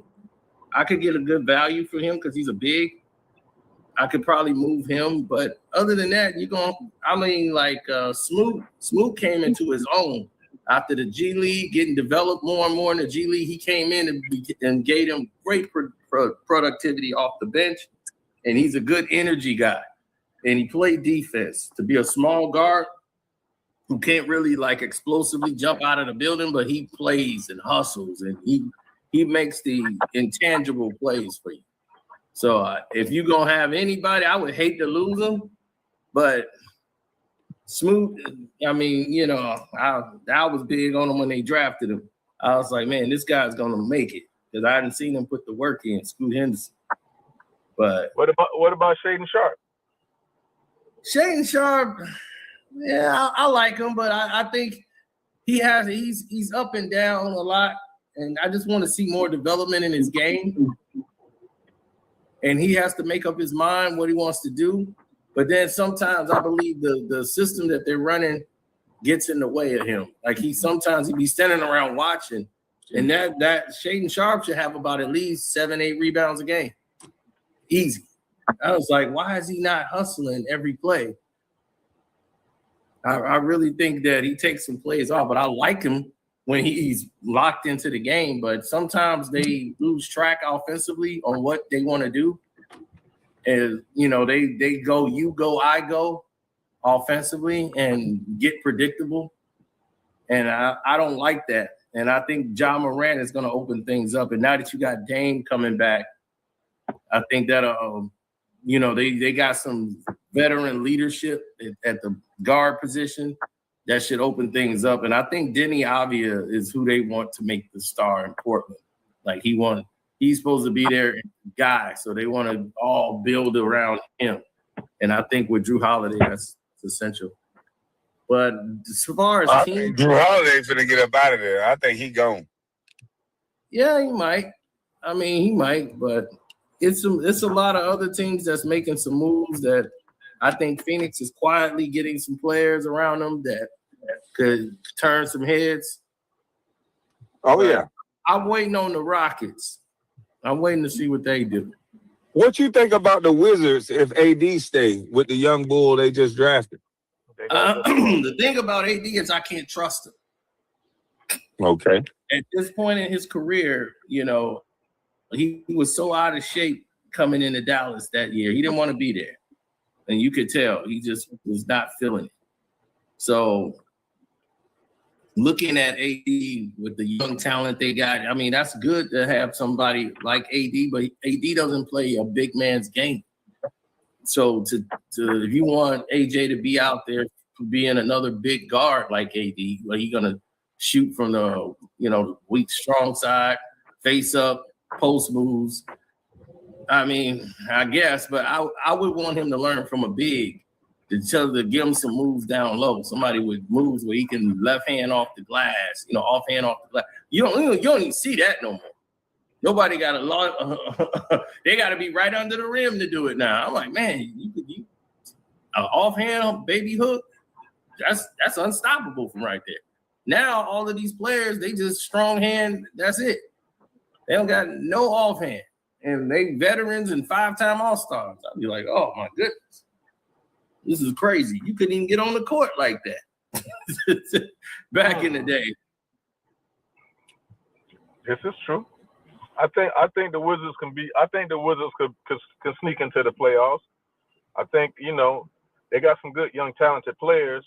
It's just a matter of how well they come together. And again, you have to depend on AD because he's your most experienced player over there. Yeah, my whole thing with him is his reliability, him being available for games. Like him having a lot of these leg injuries, foot injuries. Right. So it's like you don't know how many games are you going to get out of him. He's older now. He's not in the shape he used to be in. So, thumb injury for him, and he's out for 3-4 weeks. Yeah, we can say that about Kawhi as well. Yeah, but you got a lot out of him, though. You got a lot out of Kawhi. But last season, but what about a couple of other seasons before that? Yeah, he had to have. That's because he had an infection. Off the knee he had, they took the screws out and he had rust in there. So they had to take the whole thing out. What was supposed to be a routine surgery, just to do it, the screws had rust in there, so it was giving him an infection. So he had to basically run tubes from his arm all the way to his leg. And his leg lost so much, like really skinny. So he had to spend time building his leg back up so he can he lost a lot of muscle and stuff in his leg at that time. So when he came back in Dallas and stuff and got himself back going again, all the other injuries was minor until this last injury he had, which was serious. Costing was that the reason why he wasn't able to compete in the Olympics? Yeah. That's crazy. Yeah. So, yeah, a lot of people didn't know that. They don't, they talk. The players, that's why I like that players are speaking on the internet because they get to tell you what they really going through instead of letting the sports media guy do it because they just going to give you an agenda and just say Kyrie, he just always hurt. They run with the narrative, but there was a reason for it. Like the other time, he just got stepped on. But then he got his Achilles, like the last time, like his tore his Achilles or whatever. But now he's back looking better than ever. And plus, he could teach the game. That's the thing about Kyrie. He has so much basketball knowledge. That's why every year people go to his camp. Jalen Brunson's been in his camps like every year. And people talking about Brunson is better than him. I'm like, oh my God. Y'all have lost y'all minds. Yeah, they tripping with that now. Yeah, they said he was better than Allen Iverson. AI had to start posting stuff. I was like, AI was posting stuff, and it was getting ridiculous. I'm like, I know y'all excited about Jalen Brunson, but come on. Let's stay in the realm of reality. No, that's right. Right. I'm like, y'all have not seen real basketball yet. If you didn't see AI, y'all must be asleep. And then I got to remember some of these people are young. They only remember TikTok and clips. I'm like, I could show you clips and you'll think I was a top 5 NBA basketball player. If you gonna go off clips. I can clip some stuff up real quick. Hey, man, you the best player I've ever seen. I was like, you ain't never seen it. I just seen you some clips, some highlights.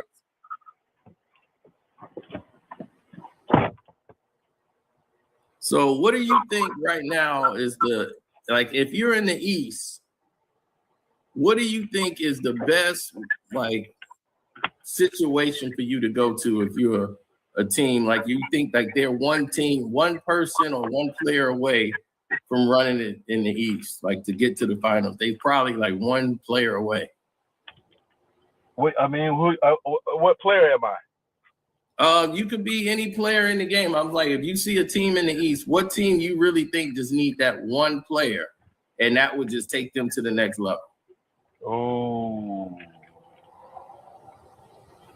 I mean, man, that's deep because that's a deep question because, like, you got to think, man, all of these, like most of them games in the East, other than the New York series, all of those games went 7 to 7 game series. Mm-hmm. You know, Toronto went to a 7-game series with Cleveland. Cleveland went to a 7-game series with Detroit. Detroit went to a 7-game series with the number 8 seed, the Orlando Magic. Mm-hmm. So that lets you know right there that all of those teams are right there neck and neck with each other. Yep. You know what I mean? Obviously, Boston was a little nicked up, you know, being that Tatum wasn't able to play. So, you know, in all honesty, with the moves that the Boston Celtics have made, with getting Mitchell Robinson. Mitchell Robinson, I would give them the nod. You know what I'm saying? I would give them the nod, and I would also. A lot of people don't talk about the Orlando Magic, man, but they got a hell of a roster. Yeah, they do, and they were better than the Knicks. Their thing was they got healthy towards the end of the season. So they were in the 8th seed, but they really won the 8th seed team. Those guys were out most of the year. So that's how they went all the way and fell down to the 8th seed and had to go into the play-in. But that team was not an 8th seed. That's why people were shocked they went 7 games. I'm like, I'm not, because that team was together. They're a strong defensive team. To me, they were stronger than the Knicks. I was like, they're a way tougher team than the Knicks. Because they played better defense to me. It's just that down the stretch, they don't know. Like normally they Paolo heavy, but with Franz on the floor, with Paolo and those guys, I just don't think they can keep it all together. I think they're gonna make a mistake and end up breaking up the team eventually. Yeah, and then Franz ended up getting hurt against Detroit, and they were up 3-1 when he got injured, and he didn't play no more the rest of the series. Yep. You know, that's.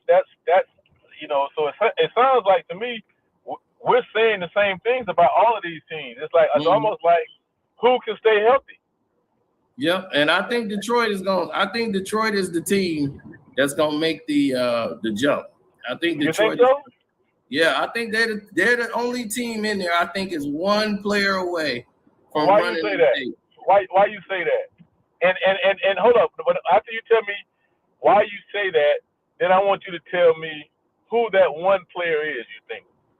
I think if we get Jaylen Brown from the Boston Celtics, if we're able to get that trade, if Duran want to go, he obviously wants to go because his agent is really screwing him up. His agent, this is another part I hate about the game, is when these agents have agendas with certain organizations. This agent of Duran's has got a good relationship with Rob Pelinka and the Lakers and all of them. So he's trying to drum up the price. And they're not going to get him for that price. So they know they don't need him. They don't need him now. They just got the Kessler kid. You said they went and got Kessler now? Yeah, the Lakers just signed Kessler to a 4-year, $130 million deal. They don't need Duran no more. Yep, that's it. Then they good.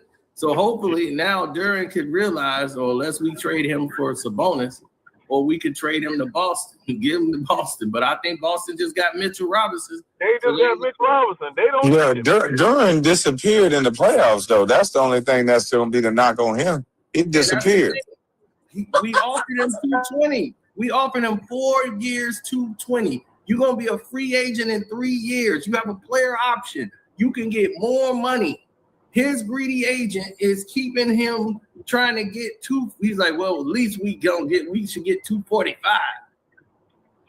We supposed to get 287. There's no team that's gonna pay you that money. If you go to another team, the most they can give you is 176.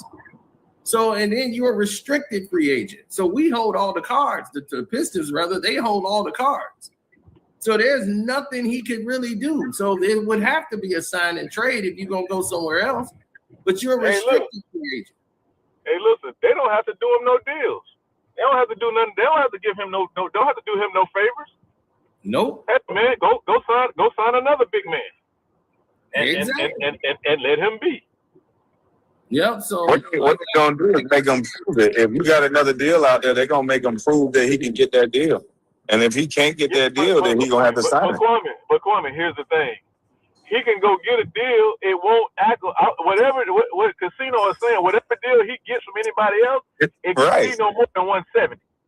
So then that tells me there's something soured at the organization that he don't like, because he knows that. Are you telling me he don't know that he gonna get less money than the team that can re-sign him for the most? He knows that. So whatever his reasoning is for wanting to leave, he want to leave. Right, but the thing is, he just wants the money. And the thing is, his agent. If he want the money, y'all gave him the most money. Hey, listen, anything he can do with 240. Hey, look, anything he can do with 245, he can do with 220. Exactly. That's what I'm trying. That's what I don't understand. I'm not leaving that type of money on the table. I don't get it. He ain't gonna do that but pay more taxes. You all right? Right. I'm like, dude, your agent is screwing you up. I'll go in there and be like, look, man, we taking this right now. Right now. I'm talking about hurry up. Hey, look. Matter of fact, if I can fire my agent and then sign it, then I'll be better off.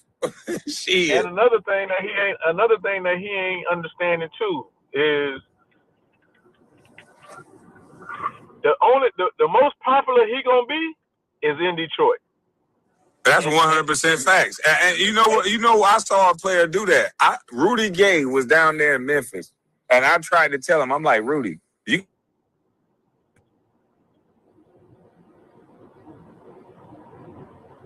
You went out, KB.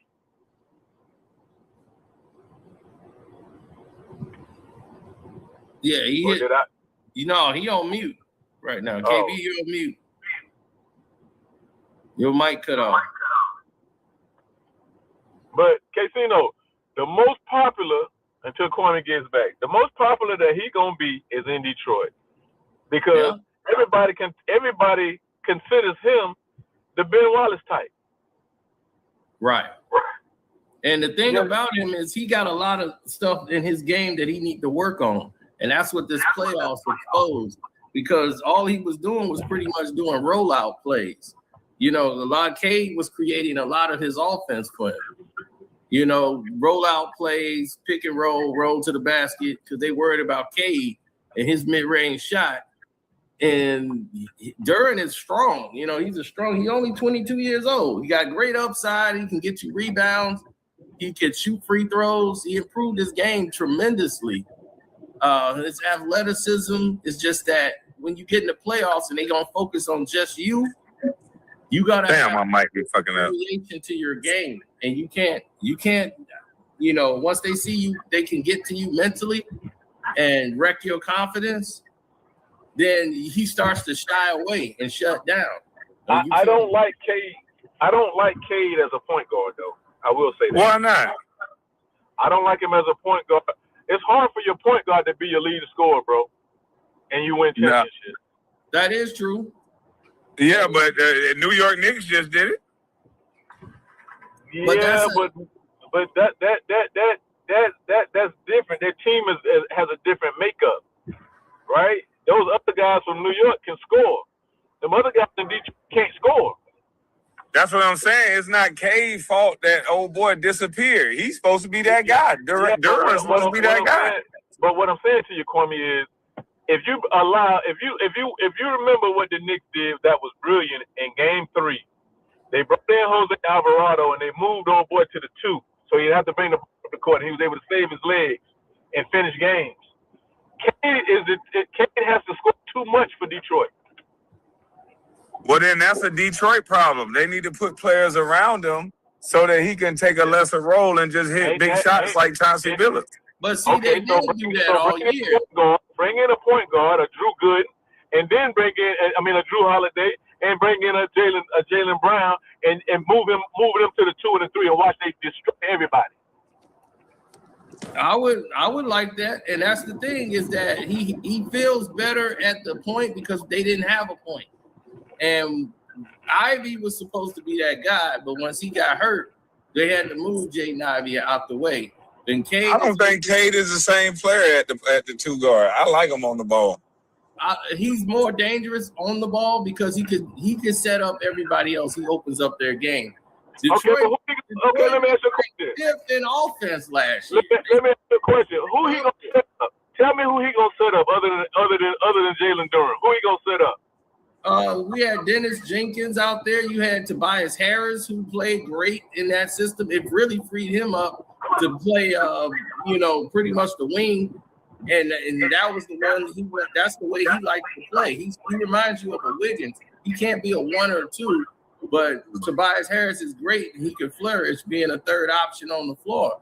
And that's how they won 60 games last year. They were moving the ball around, and then everybody helped out on defense. But in the playoffs, for some reason, JB did not use the methods that got us all these wins. It was too much K playing the entire game, and we don't play that way. And I'm baffled as to why he decided to do that in the playoffs.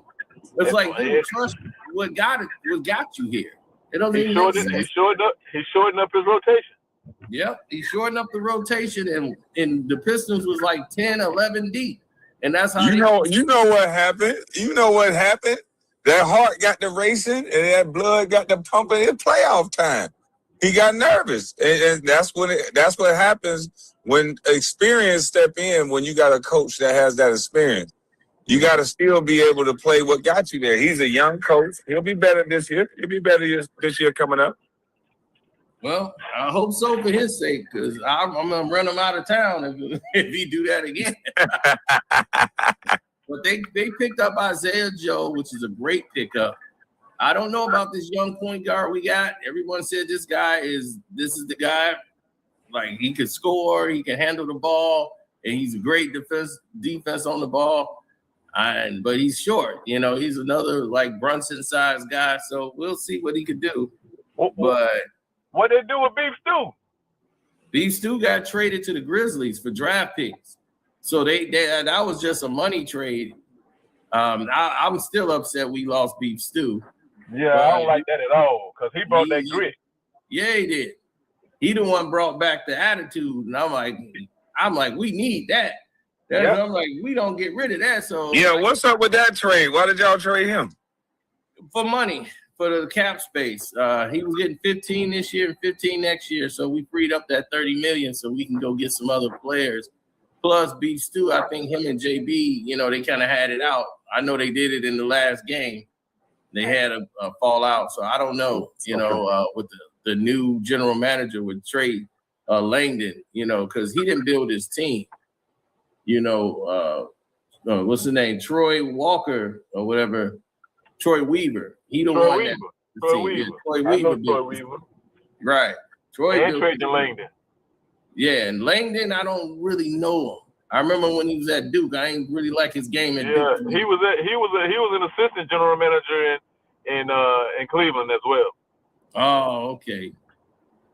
Yeah, but Troy, because he came over, his mistake is bringing over and giving $65 million to that coach because remember he was a vice president over there at OKC. Right. So he brought him right over and he was going to pretty much step aside and not play. He paid him $65 million. I'm like, you paid a head coach $65 million? Talking about Monty? Monty? He paid Monty, yep. Monty Williams, $65 million. And we still paying him. And he only coached 1 year and they almost destroyed the entire team. So they got rid of Troy and him. And I'm like, Troy the one brought Beef Stew, Durant, Cade, Asur Thompson, all of these guys he built that core team.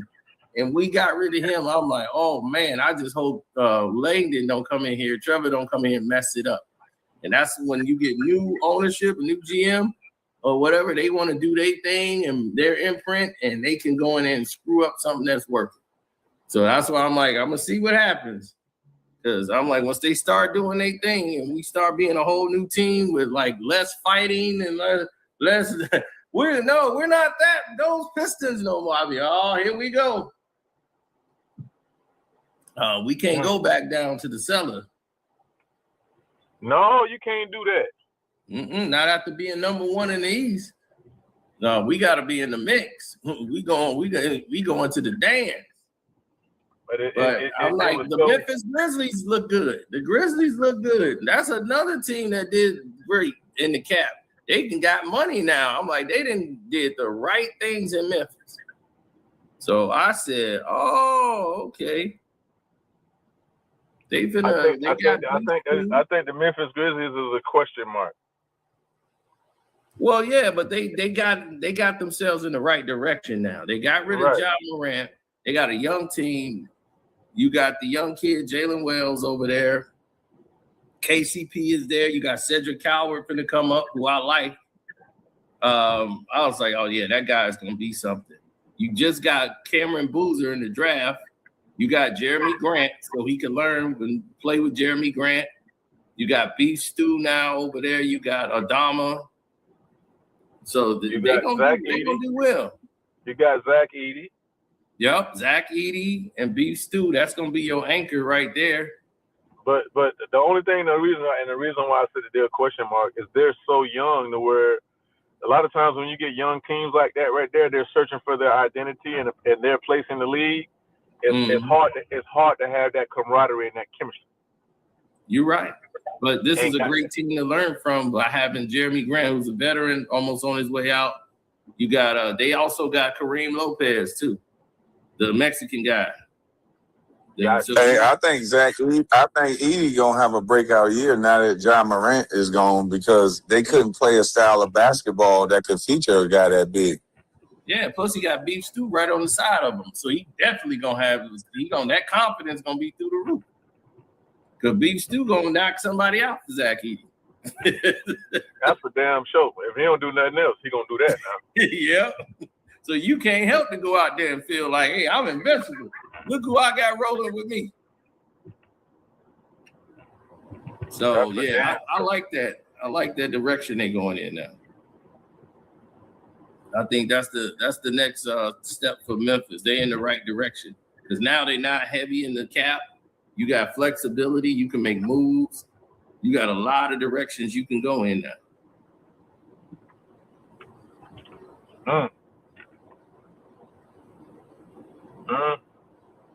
Hey, look, everybody gearing up. Chicago gearing up. They just signed Norman.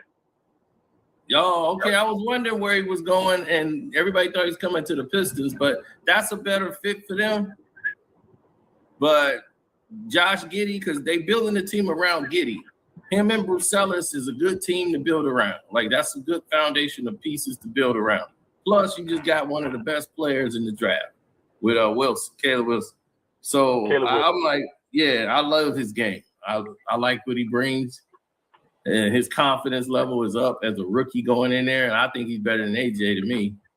And I would take Peterson too. You think he's better than AJ? Yeah. Okay. I think as far as like skill set, I think he has a lot more. And then confidence. I think his confidence is a lot higher. And then when they played each other, I got to see it too. So I was like, oh yeah. I wasn't wrong. I was like, yeah, I wasn't wrong. Yeah, this kid gonna be something. It's just that, but he's with the Bulls, and it's the offense ain't gonna be catering around him.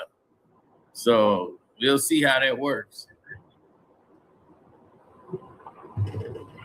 This is true.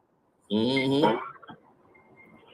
So Cleveland, James Harden is gonna restructure his deal to make so he can get LeBron. So they can get LeBron back. Yeah, they can get him back if they want to, but I just don't see LeBron spending winter in Cleveland. That's where he's from. Why not? Yeah, that ain't where he want to be. He's like, look, I come in Cleveland. He go to Cleveland every summer to go work out and do the golf thing. He go up there for that in the summertime. He don't like being there when it snowed out there on the ground. He's like, oh no, I got to get up out of here. Hey, look, it's only fitting. It's only fitting. He ended where he started it at. Well, yeah, he need to go there and mess that whole team up. It's nothing but a disaster anyway. I feel bad. I figure wherever he go, the drama gonna come right with it. He like a walking soap opera. Hey, look, and bring old Brunny with him. But listen, I don't think you're wrong, Chucky. I think he gonna finish where he started, but I don't think this is last year. No, I think he's gonna play 2 more years. He playing for 2 more years, and then they gonna get his other son Bryce and bring Bryce in, and then he'll retire to playing that last season with them. They all gonna be in Cleveland. Bryce gonna get drafted to the Cleveland Cavaliers. Watch what I tell you. He gonna go undrafted to Cleveland. Man, if that shit happen, y'all boys will be goddamn Nostradamus. Man, that's gonna happen. They all gonna be in Cleveland. Watch.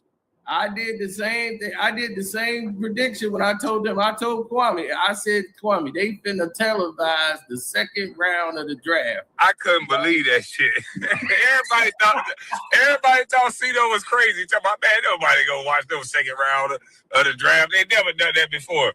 Sure as shit stink. Televise the second round of the draft. Just so they can show you Bronny James getting drafted. It never happened in the history of the game. That's crazy. I'm like, they gonna televise the second round? Yo, you got roasted in the chat for that, boy. Everybody like, see, don't think he know everything. Da, da, da, da, da. And then when it happened, they talk about this motherfucker with the CIA.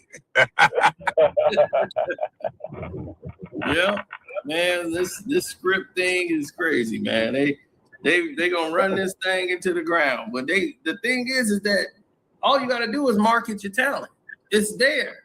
All you gotta do, it's the easiest job ever. All you gotta do is market the talent that's there. But no, they got an agenda they gotta follow. We gotta follow this agenda. We gotta promote Boston, and we gotta promote Jason Tatum. He got his son. Right. I'm like, man, Jaylen Brown doing all the work, the defense on both sides of the ball. I'm like, he won that championship. Man, Jaylen Brown said that he wanted to create Black Wall Street. Now, that's enough of his name on my channel before I get flagged.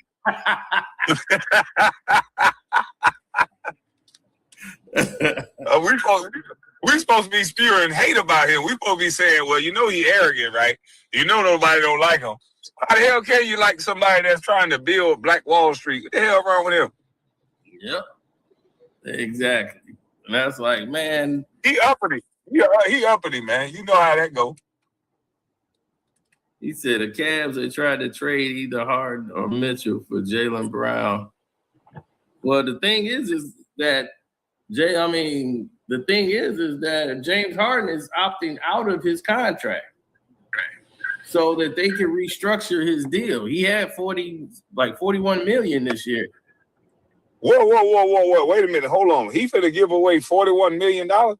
Yeah, he opting out, so they finna rework the deal, so he gonna have longer with Cleveland and everything. They're gonna work out a deal to make it team friendly. That's the only way he's opting out of a deal. James ain't gonna leave no money on no table. That money got to go to strippers. Hey, look. I was about to say. And if you Cleveland, you're more likely to want to give up Donovan Mitchell than James Harden, because here's why. What? Why would you keep an old swole belly Harden over Donovan Mitchell? Okay, so here's why. In this year, Kwame, he's eligible for an extension as of July the 7th or July the 8th. Mm-hmm. All right. Oh, Harden? No, Donovan Mitchell. Uh-huh. Next year, if he waits, he could get the supermax of $340. Yep. They don't want to pay him $340. Nope. No. So, that's why if they can get off of him now, they can get something for him of value. Yeah, they're not paying his ass no $340. That's what I'm trying to tell you. So to answer your question, that's why. Yeah, he's probably going to inform them that he wants to go to Brooklyn. So he wants to play where, his hometown. He from New York. The Brooklyn Nets been wanting him. So this is why Brooklyn has saved up a lot of money. They got a lot of money. And Donovan Mitchell is the guy they would definitely go get. And at $340, they'll bring Donovan Mitchell right to Brooklyn. Damn. And then my Dobby gonna take every last dollar that got that money.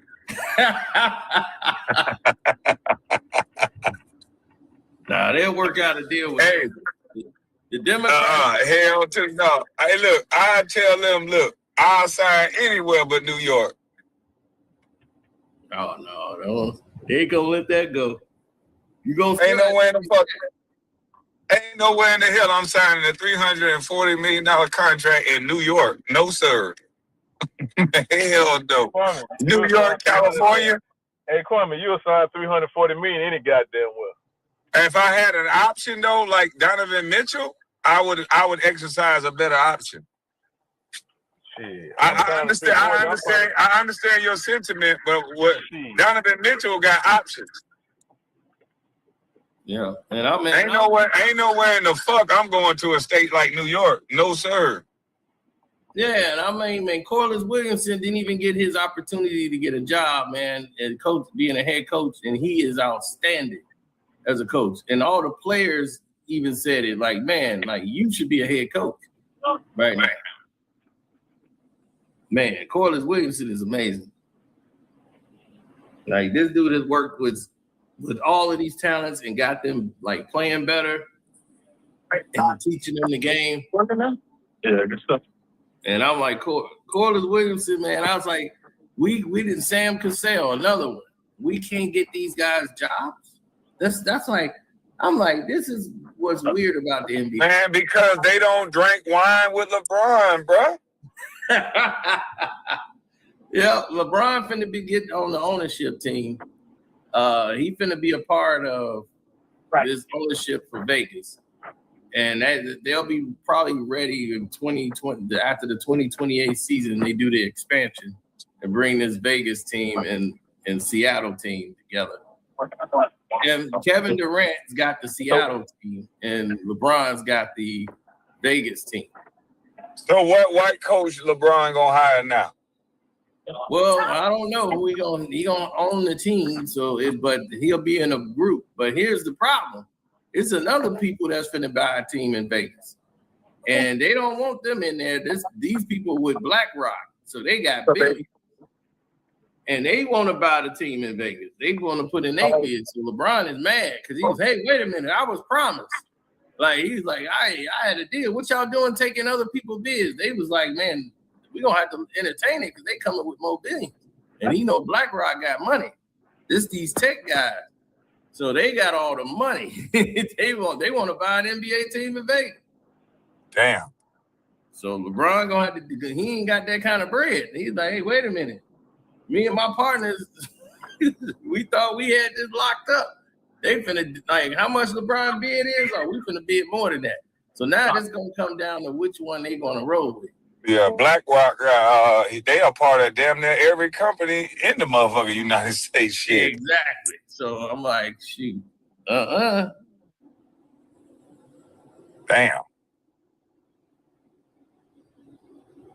They talking about Karceno just make you stuff. They try to say you make up stuff.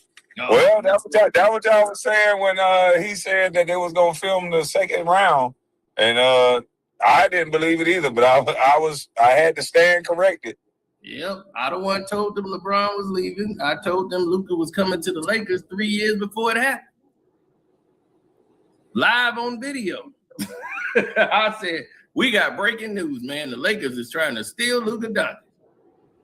And I was in my Luka jersey when I got the word. That was 3 years before it went down. So they was trying to get that deal done early. Because AD, man, missed the glass. He kept going down, and then that's their season. Missed the glass. Y'all always call that man that shit. Missed the glass. Yep, missed the glass. Man, that's a talented dude, though, boy. When he on, man, ain't nobody fucking with him when he on. Yeah, but if he'd have listened to Kobe Bryant, when Kobe told him, he went to the Mamba Academy, and it's like, okay, you going to Mamba Academy, but listen to Mamba. It's like, what is you doing? What you going to the academy for, just to say you win? He going up there, and he was like, yeah, I like to face up. You gonna tell Kobe he trying to post up. Kobe's in there in the post. He working. He gonna turn around. He's like, "What you doing?" He's like, "I like to face up when I post. I don't like shooting, like turning around, shooting the fadeaway." He was like, "I don't. He's like, I could do it, but I prefer to face up when I post up." So you got them telling the teacher what you gonna do, but then wonder why it don't work. Yeah, he was like, "Why would you do that?" He was like, "Okay, you down low. It's a lot of hands down here when you down low. So if you turn around and face me, you know what I'm gonna do? I'm gonna slap the ball out your hand. That's the point of turning your back to the defender. They can't reach around you to get to the ball. So if you fading away and you turn around and shoot it, you in a position now where the defender can only jump up and try to meet you. But if you fading away, he can't get to the shot. He's like, that's the art of it. He was like, you already do this, right? You know how to do this. This is what you do all the time, right? Yeah. Why you here? Work on what you don't do. That's what you need to be doing here. You in the Mumby Academy, you already know you good at the face-up. What are you doing the face-up for? Work on what you don't do. You don't do the fadeaway with your back to the basket. Practice that. Work on what you don't do. So then maybe you could use that. Like, well, why y'all gonna work on stuff you already good at? I'm just gonna keep doing this one move and work on this. And Kobe didn't understand this from this type of behavior. I'm like, Kobe ain't gonna, y'all gonna drive him insane. Shoot, why you gonna do that for? That's a waste of time. Mm-hmm. Fellas, I might step off of here, man.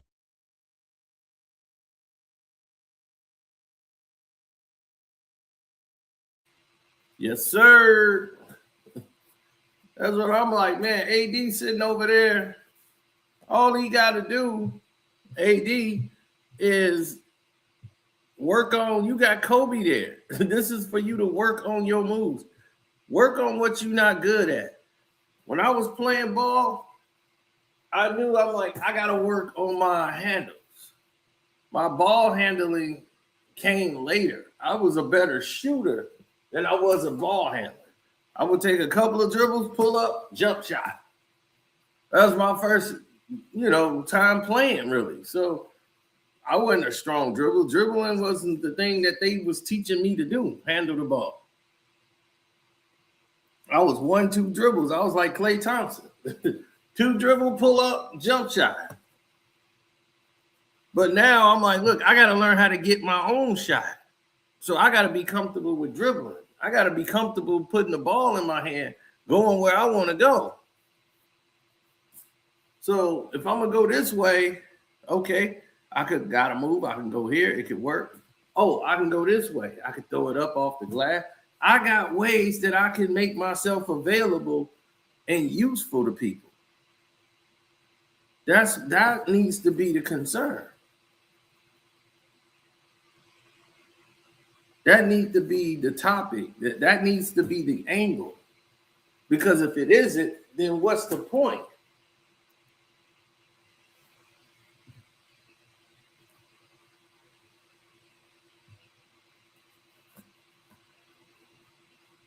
Right. So you want to make sure won the game and Poga. That's funny. So I knew to get better at basketball, I had to work on my handles and I had to work on my offhand. Most guys in the neighborhood, they didn't have an offhand really. Only the really good players, they knew how to go with their offhand, reverse layups. So I would get there and I'm doing reverse layups now. Okay, reverse layups working. What else could I get to work? Let's see what happens if I do this. Let me work on the reverse layups with my offhand off the glass because that's going to present itself. They're going to try to take away my shooting hand and force me to my offhand.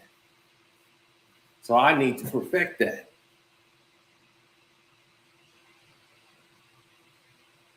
So that's where the skill sets come in at.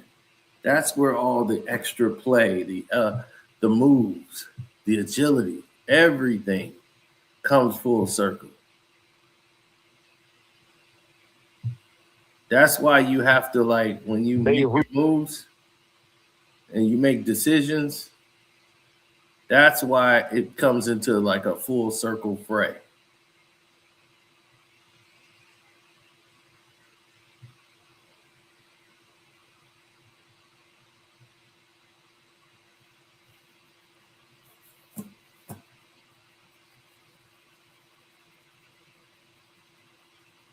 Yeah. So definitely, man, we'll get back. Yeah, definitely, man. Yeah, we'll answer some of your questions. What you want to talk about?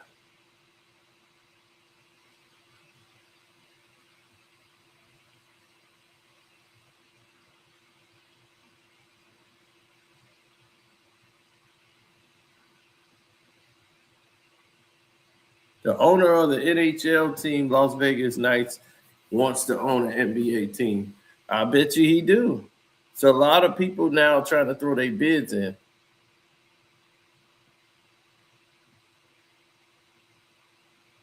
Zeno knows nothing about basketball. I guess you're right.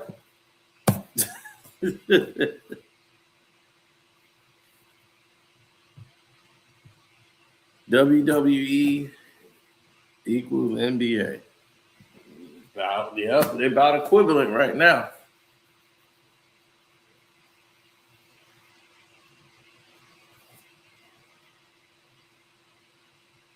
Bronny, a grown ass man now, he could take care of himself. Well, we'll see.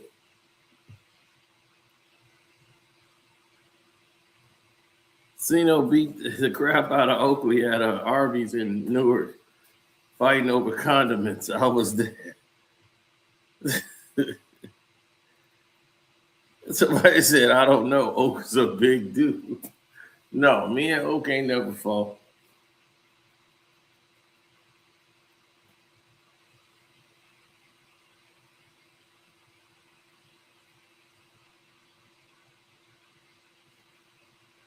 He said, because the news said Brian.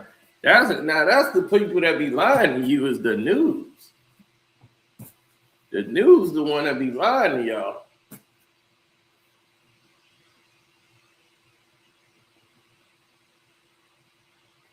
Should the Trailblazers have kept Tiago Splitter as head coach? Pretty much. I mean, it don't matter. Whatever you want to do. The head coach with this team is pretty much going to be the players. It's going to be a player coach environment. But you know it's politics whenever Mark Jackson isn't a coach. And he deserved to be a head coach in the NBA. There's no reason to keep him from being a head coach.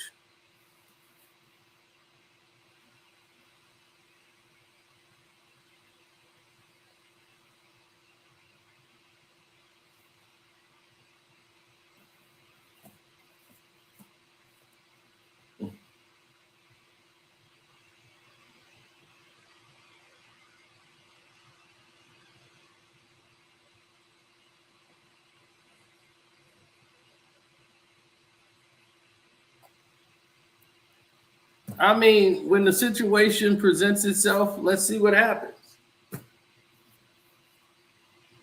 There's so many different elements that are involved when you're talking about basketball. Yeah, everything. Where's your super chat? I have no idea. I don't even see it, bro. He said, where's my super chat? I have no idea. It's not popping up on my screen. I would love to see it.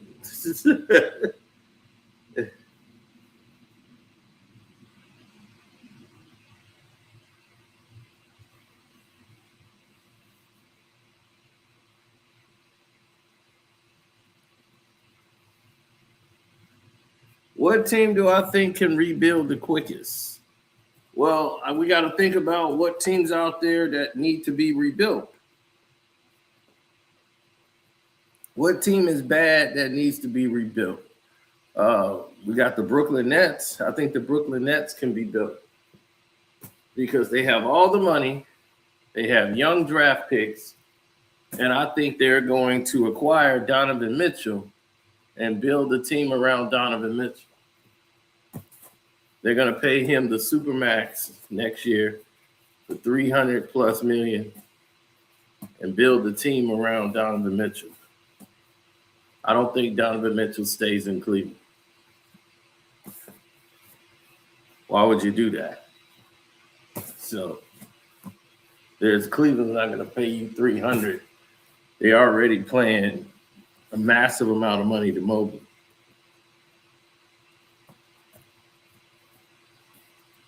Of course, so Sloppy got to put his face out there like he won a championship. So of course he wants Kawhi back in Toronto. But this is why I say the Knicks are dead. The New York Knicks are dead. They're a dead organization. It's all dead. They finna go from like the champions to the play-in. If they lucky.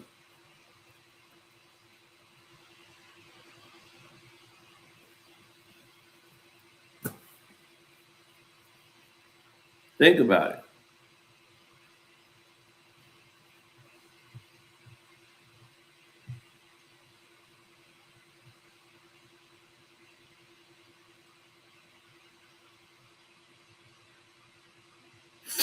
He said they haven't made any major moves.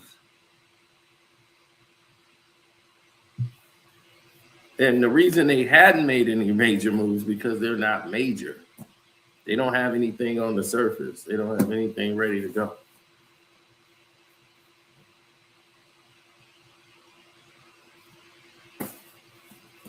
I can always tell my shot's going to go in the way I shoot it.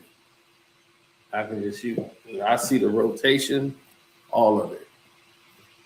So if your shooting mechanics is right, you can see the way the ball spins when you shoot it and you release it. I can tell if it's going to go in or it's not. It's doing what it's supposed to do. If I feel that ball on my middle finger while I'm spinning it, that's the FU shot. Oh. Some people can shoot, some people just can't. The elbows is too wide, supposed to have like a perfect L.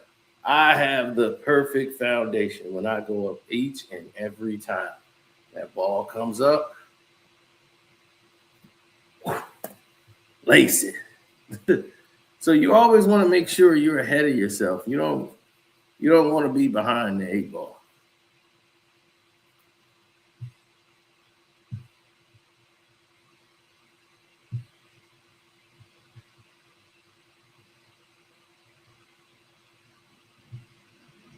There's somebody else's super chat. LeBron and AD to Cleveland. I think Bron is a Cavs.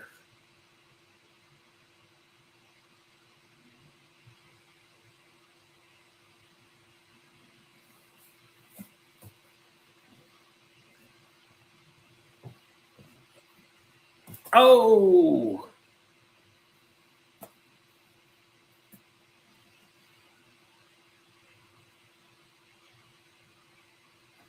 He said, all I know is LeBron gonna stay his ass for Philly.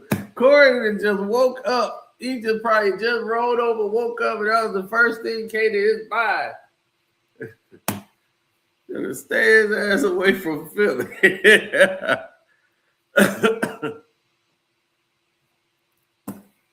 No one's talking about LeBron coming to Philly. All the talk has been Philly's going to the championship.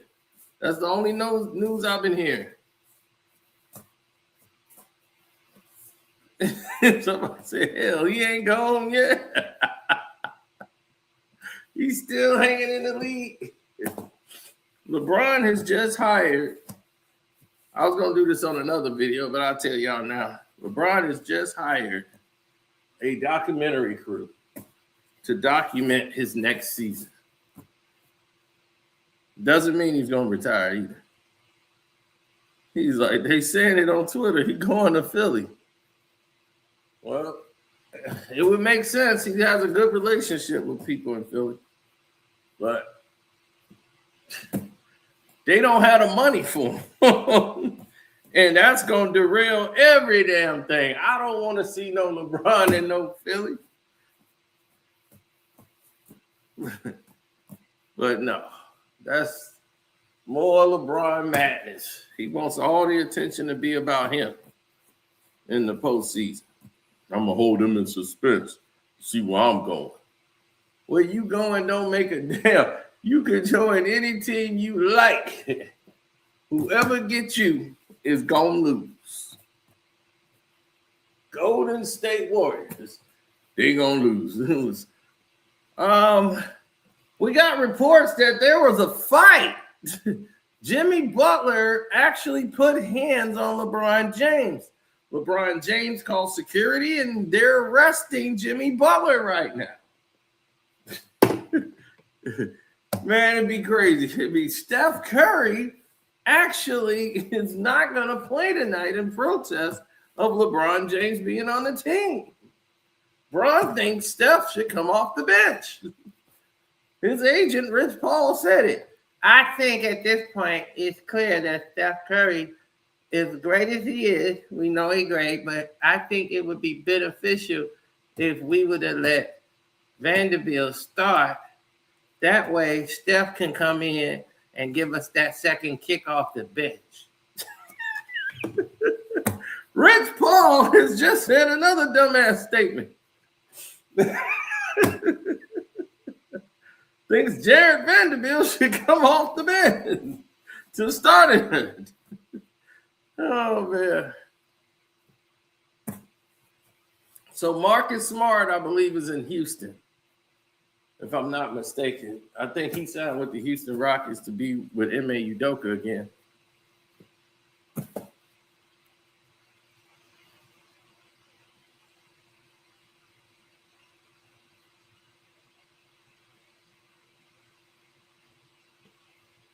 Yeah, Draymond has been dropped from clutch.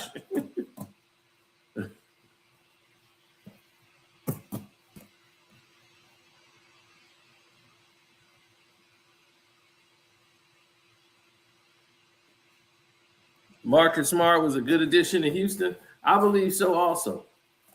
I believe that also.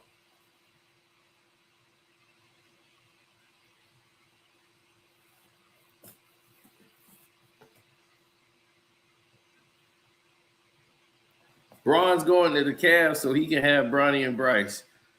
That fits. I mean, hell, they were born there.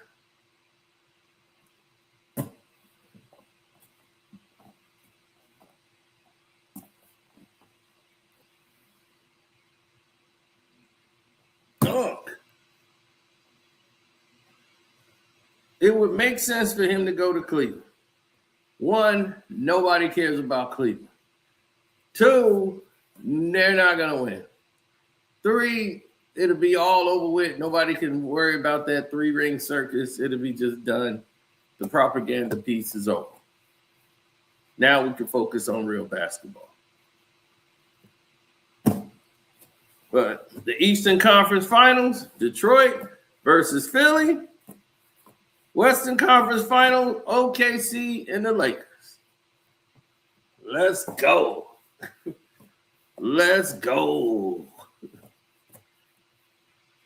To show you how big one person was and how good Jaylen Brown was, look around at what's happening. Look around at the people. All you got to do, one piece. They got rid of Paul George.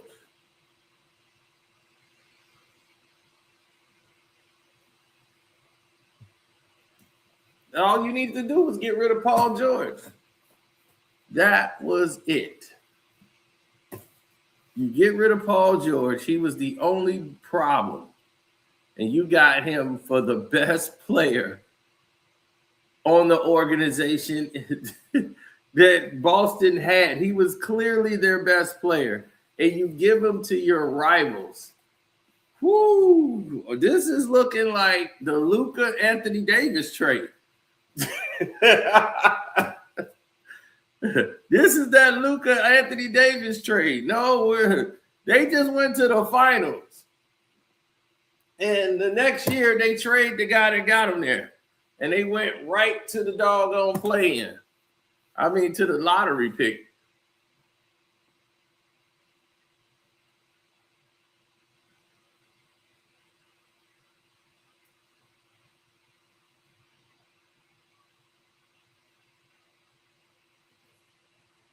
That can't be the reason, because it wasn't Jaylen Brown's fault that they came down 3-1. They're going to have to look at Tatum.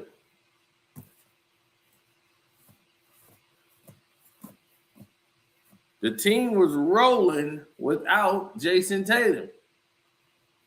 Tatum came back, and they had to slow down so he can catch up to them.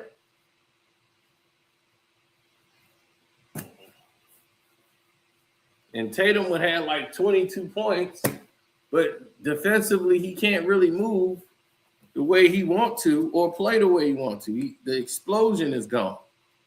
So he slowed them down. Plus, you're a big man. You don't know how to play Vooch. And he can't deal with Embiid. Y'all had nobody to deal with Embiid. So that's how they lost. And then you got a bunch of white guys trying to defend Maxey and VJ. Good luck with that. Pull up, drop, pull up, drop, pull up, drop. You got a 5'2" guard, white guards in there. What you think gonna happen this time around? With Jaylen Brown in there, y'all got Paul George in there now. I mean, Paul George did decent, but he's too slow and too old at this point. Jaylen Brown will explode on him.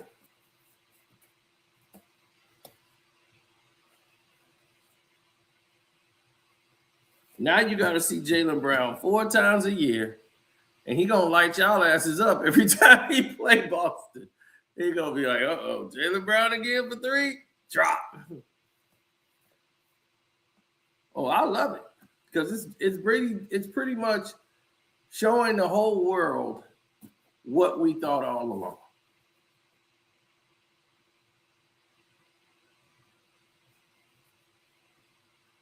I did another power review. I didn't do the one for the new Raising Canaan because it just came out yet. Hell, I don't even think it aired yet because it airs tonight.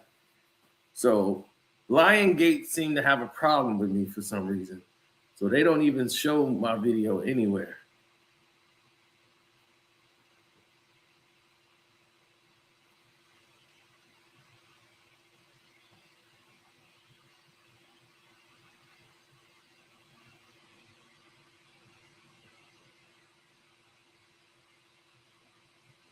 No, that's LeBron James trying to change the narrative.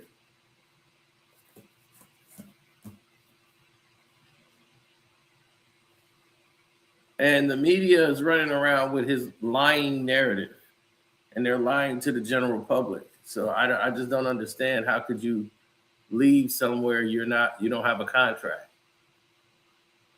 How could you leave? He left the Los Angeles Lakers. How could he leave the Lakers? He don't have a contract. That's the dumbest thing I've ever heard. To me, that's the best spin job I've seen them do, because everybody in sports media is repeating the same lie. It's a complete lie. It's a joke. You can't leave somewhere you don't have a contract.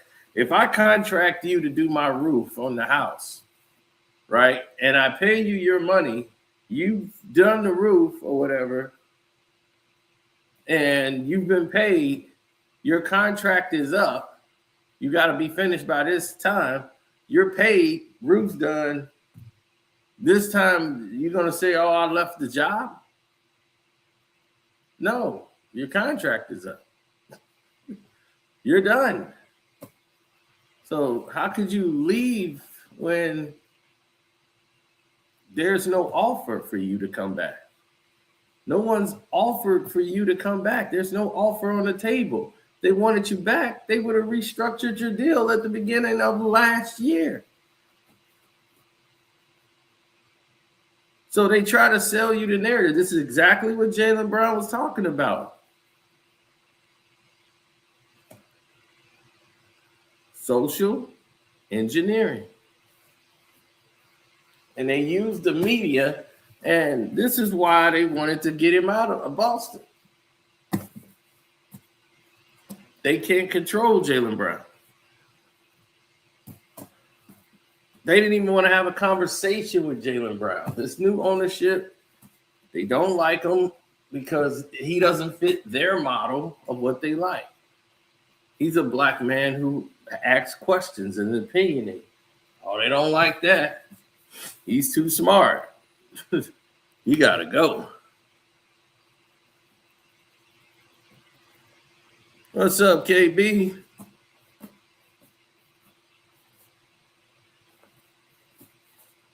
Yeah. If you know too much, you got to go. I remember this, it was this clip, this band, they had this girl in there. They said, man, this girl, it was like, this girl is like, they asked her, like, what you think about our performance? She was watching them rehearse, and she loved it. They was like, I like her. She don't know that we suck. Keep her around. Keep her around. She don't know we suck as a band. Keep her around. I like her. Because that's it. That's what they want in Boston. They don't want nobody that's going to question anything. Jaylen Brown got too many questions, and his questions are smart. They know that. They don't want to promote that. The smart guy. Tobias Harris from the Detroit Pistons. He's negotiated over $348 million in career earnings. He just did a deal to San Antonio Spurs. And you know who did the negotiation? His father. He doesn't have an agent. He hired his father. So his father getting that money. He said, no, we're going to keep that in the family. We ain't hiring no agent to get all this money. They was like, well, you'll never get a sponsorship deal. You'll never do this. You'll never do that. Tobias Harris got money going from here to there. He just bought property in Detroit for his family to stay there, even though he playing in San Antonio. They didn't need an agent to negotiate their deal. You see, they're not going to tell you that because they don't want you to go against the grain of you don't need an agent.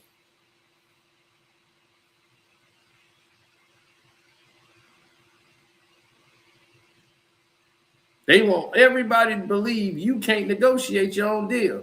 Kyrie Irving is the first person to negotiate a contract with a female agent who's a friend of theirs, a family member. They don't want to promote that. It was all males who negotiated contracts. Till Kyrie Irving came and broke that. See, they don't want this to become the growing thing. Same thing they did to Lamar Jackson. His mother negotiated his deal. She messing up the money. They had Stephen A. Oh, he don't know what he's doing. No, she don't. He needs an agent. This is why. This is what's going on. That man know what he's supposed to get. That's why he fell in the draft, because he didn't have an agent. Okay, but look where he at now. And he still don't have an agent.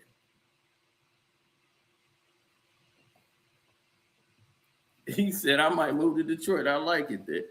Yeah, because you know what Tobias Harris did? He said, hey, my family, we finna buy this property. And he got his family living in that property on that estate.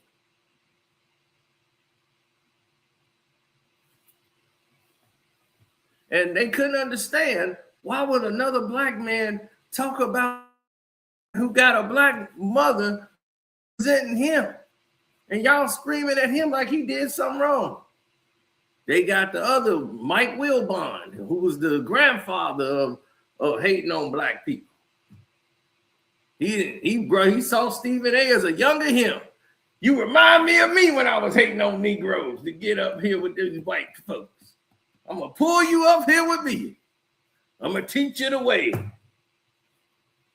See a black dude getting out of line, ain't listening to Whitey, you put him back in line, Stephen. Oh, I could do that. That's my boy. Told you he one of us. The puppet party, baby. That's what it is, the puppet party. They right there, ready to go.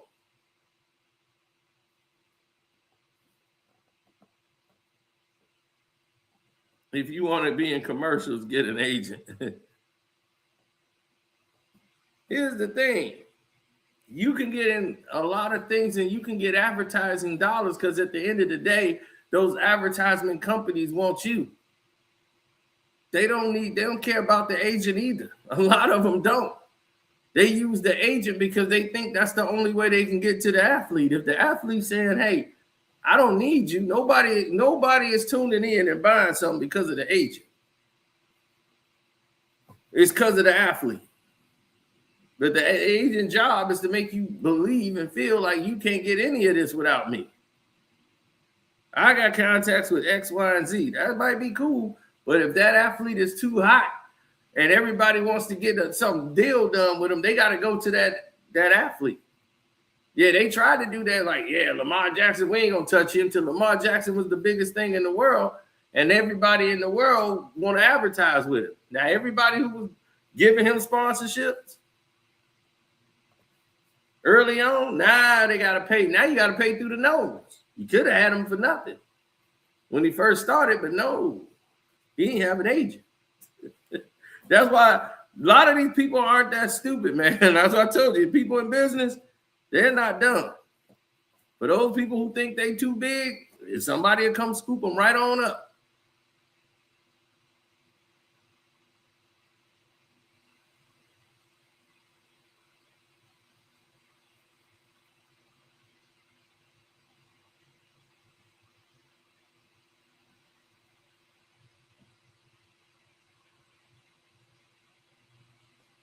Agents don't work for free. No, they take a lot. Oh, man, they take a lot of money. Plus, y'all don't understand. This game is designed to rob the African American. Any sport that has African Americans as the majority, they have the most taxes you've ever seen in your life. Baseball, predominantly white and Latino. Blacks is almost pushed completely out of baseball. They have no salary cap. There's a cap for almost every sport that's predominantly all black. Baseball, no, we don't. If we want to play one player, 300 million, we could do it.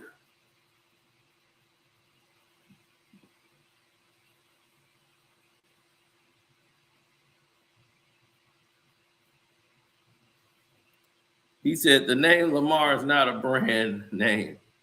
Or am I missing something? Lamar Jackson is a brand name.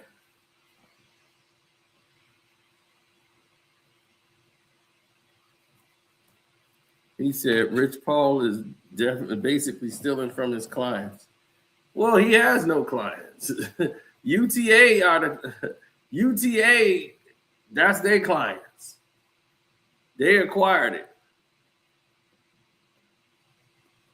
He said, oh, man, you see those new Lamars?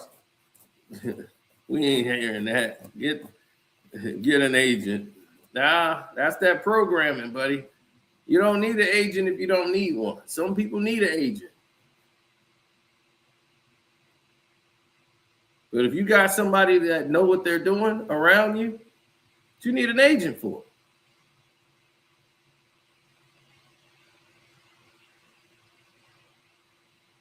That's a trick that they get you to fall into.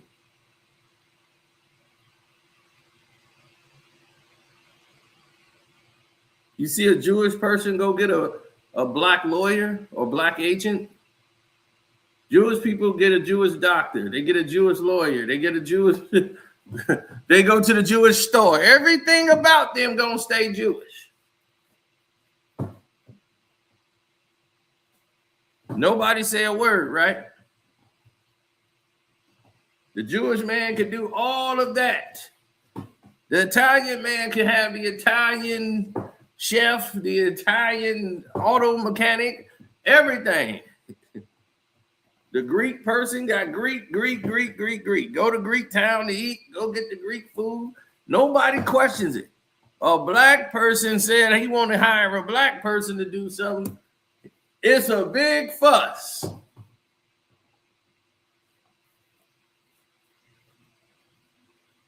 It's a melee. It's got to be questioned. Why? Why would you need to question that? That makes no sense.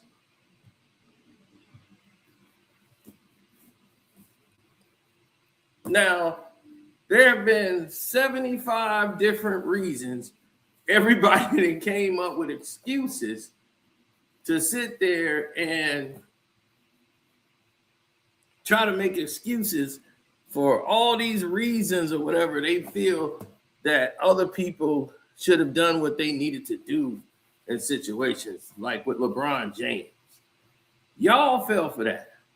Not only saying y'all in the chat, y'all know better. But they're going to sell it to America. And then we saw LB come up here and say that LeBron he left the Lakers. Like he could have went back. He knew they didn't want him back. They expressed this to him. He already knew. He pouted. He somehow his sciatica set out all those games in defiance, and for nothing. They still don't want you.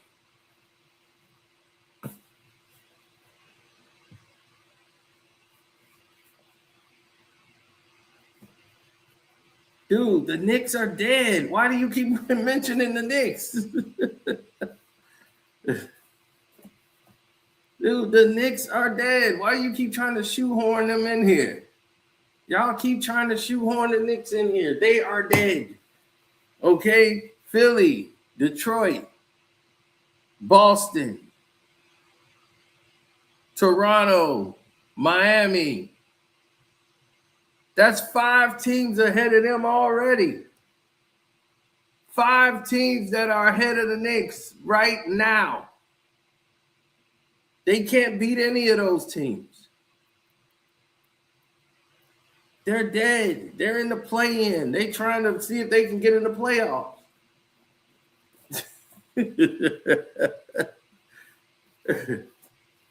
If they get to the first round, you think the Knicks can beat Giannis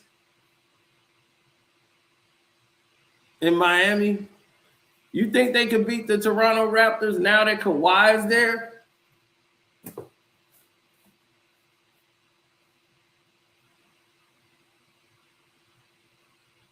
They can't beat the Pistons. We already know that. Boston is up there now. You got Philly. You think they're going to beat Philly this time? Think it's going to be a sweep? It'll be a sweep going the other way.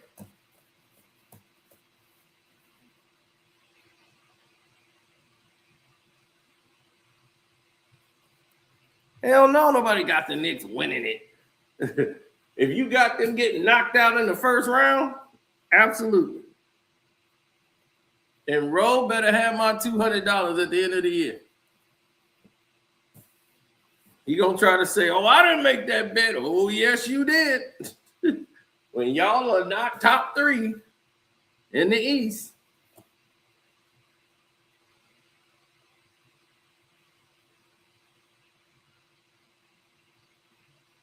Oh, don't worry. I'm gonna be sticking him for money all down the line.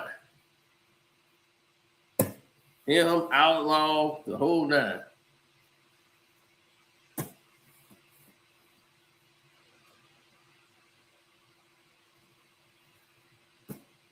Well, I'm sorry. They might get knocked out in the play-in.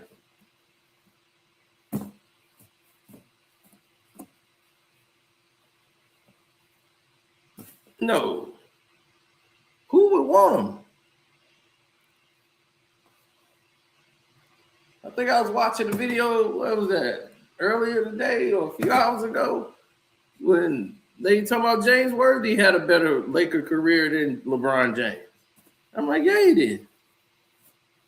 That's big game James.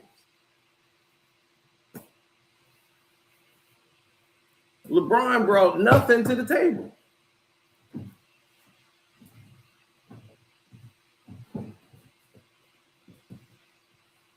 He brought absolutely nothing to the table.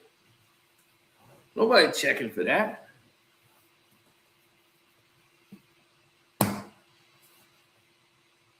Shouts out to 93 Zay.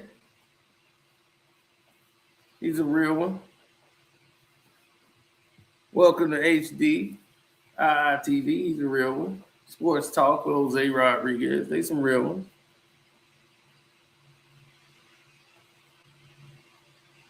But man, they got some people that reach out to me that's on some craziness. And it's like, dude, if I don't respond to an email or you've been hitting me up on IG, you know my Patreon is Karceno for life. What are y'all doing? Y'all be tripping for no reason.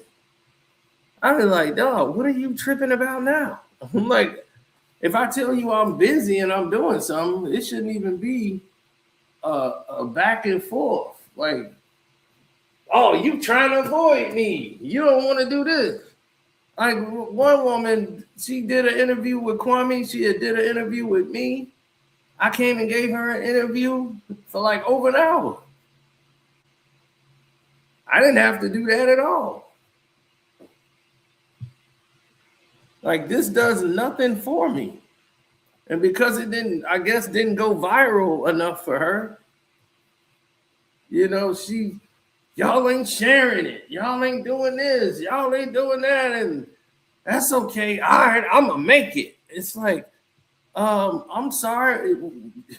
We're not responsible for you. Like, I don't know you. You're not my friend, my family, my responsibility. We hope you do make it, but goddamn. Instead of being grateful, they try to blame you for like, why I made a video yesterday. Why you didn't like it? I'm like, why I didn't like it? You know how many people make videos on here that I might not ever see? Like, what is wrong with these people? One dude was like, hey, man, can you come do my podcast, man? I see your show. And I was like, all right, cool. This dude gets like maybe 200 views a video, if lucky. And he did a sports thing. You know, I see he's starting out. And I was like, all right, well, I saw his thing. I'm like, okay, yeah, we could talk basketball, boxing. No problem. Let me find a time when I could do it, and then I'll let you know. Oh, you go on Hollywood. Oh, okay. You think you big time. You ain't up there with this and that. Oh, because now you done got all these followers. Yeah, you think. I'm like, oh, my God.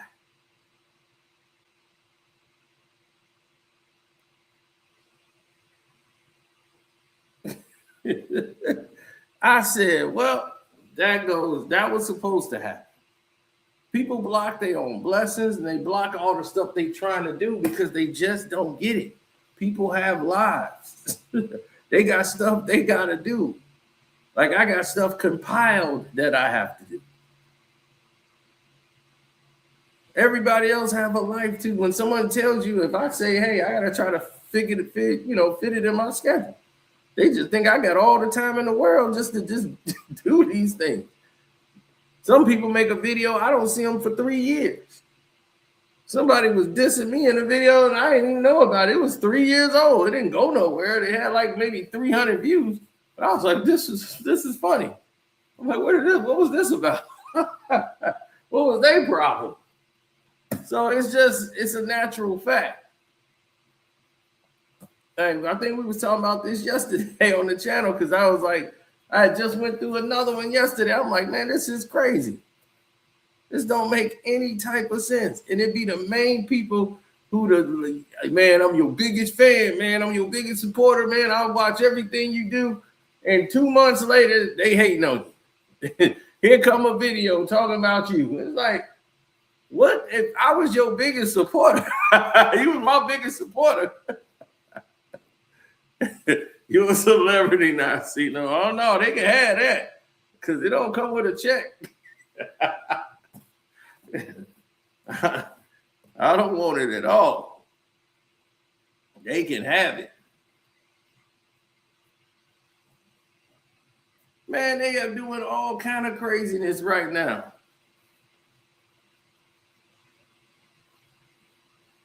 You said, thanks for the super chat. KB said, nah, you're a celebrity now. I don't want that. I'm just like, man, this is crazy. All because they want some fandom. And these other people will use you. Like the guy that used to play for the Wizards with the number 0 on his chest. Now that boy is like skin over bones right now. But yeah, he's sitting over there making these damn accusations and lies, and people go run over there because he didn't gave him a super chat. Or he didn't gave him, like, I swear, he'd give him like maybe $20. He said, they dish you to make it off your name, so you're a celebrity. But they ain't made it. That's the thing, KB. They ain't made it. They ain't made a quarter. It don't do nothing for them. I'm like, you saying my name ain't gonna do nothing for you. I didn't even see the video. That's how crazy it was. It was like 3 years later. And here comes this dude. I'm like, what the hell is he talking about? But the ones that get me is the ones that be cool. See, a lot of this your fault, KB. This your fault. This your fault. I'm blaming KB. This your fault. These your people.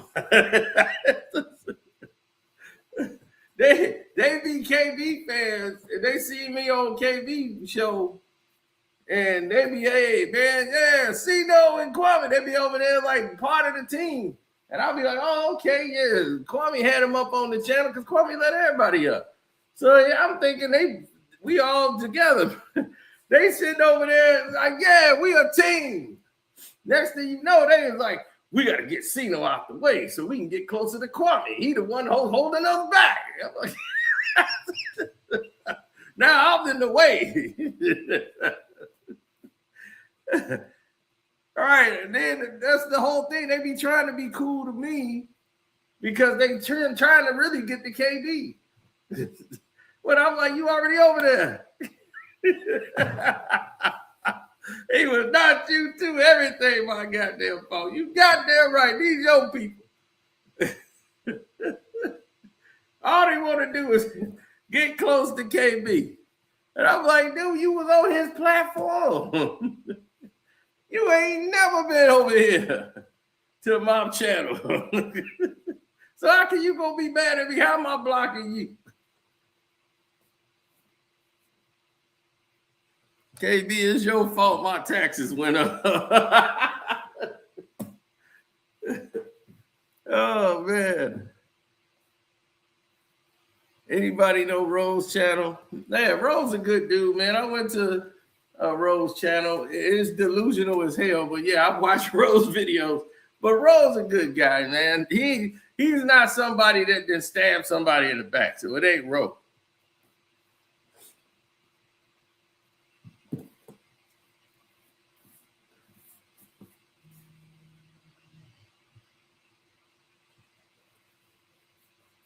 Yeah, that's Rose channel. Yeah, he says some delusional stuff about the Knicks every day. I mean, every day. Jalen Brunson's better than Allen Iverson, all kind of crazy. And he's saying, well, if he wins another championship, then he'll be better. He'll move ahead of Iverson. I'm like, boy, you've lost your mind. That's like somebody saying Michael Jordan is better than LeBron because he got the 6 championships. No. Championships has nothing to do with it. There's been great players that have never won championships and was better than players that won them. So the championship is just the end result of what happened that season. And what you did in there is what mattered, but that doesn't take away your ability as a player.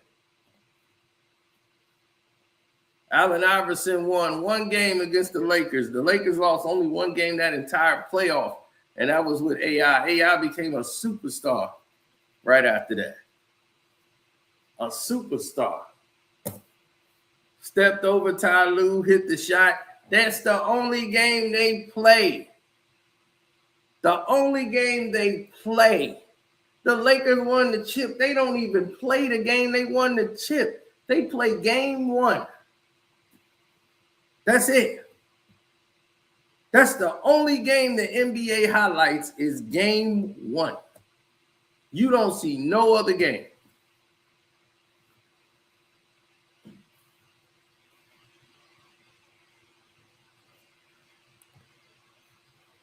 It's a conversation of what? And he wins final MVP. MVP is voted on by the fans. There's been plenty of people who won MVP. Most people don't even believe he's MVP. Everybody else said OG should have been MVP, not Brunson. So the fact that he won it, they were going to give it to him anyway. The media, it was all meant to be that way. 2-0 in the NBA Finals don't mean anything, sir. It means that he won it. That's good for his resume. But to say he's a better basketball player than someone else, it's just not true. Jalen Brunson is not better than Kyrie Irving. That isn't true. Kyrie Irving is way more talented than Jalen Brunson. Those are just facts. He's a better basketball player, better talent, the whole 9. But I understand enthusiasts.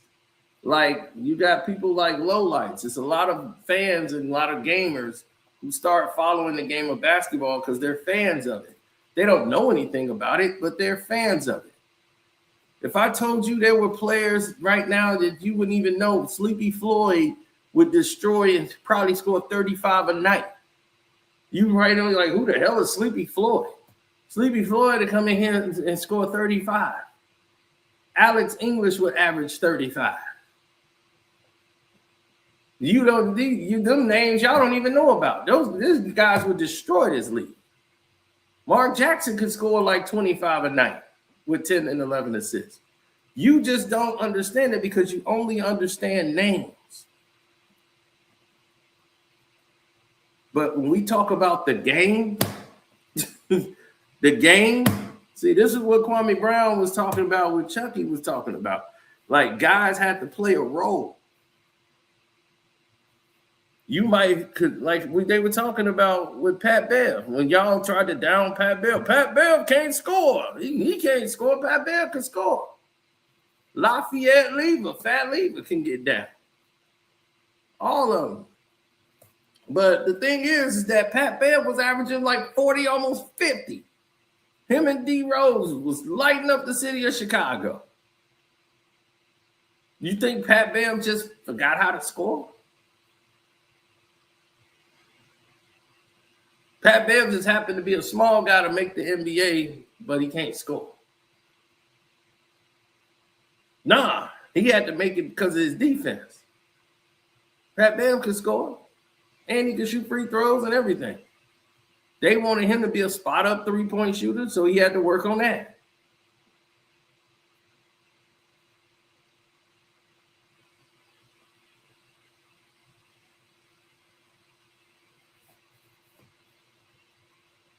And they said, well, guys today could shoot better than the guys from like yesterday.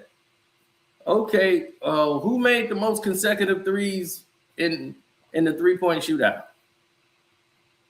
Since they're the better shooters today, right, than they is yesterday. Three-point line is still the same. Who has the most consecutive threes in 3-point shootout history.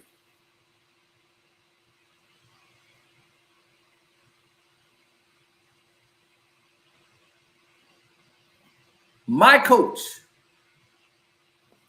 Craig Hodges, hit 19 in a row to start. Never been done in the NBA ever again. So let me tell you this. Could any of those guys outshoot Craig Hodges? No. These guys, the best free throw shooters were back in the 60s and 70s.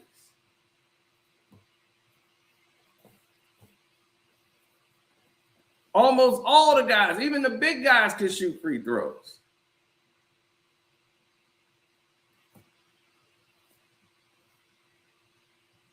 Y'all couldn't deal with Dolph Schayes.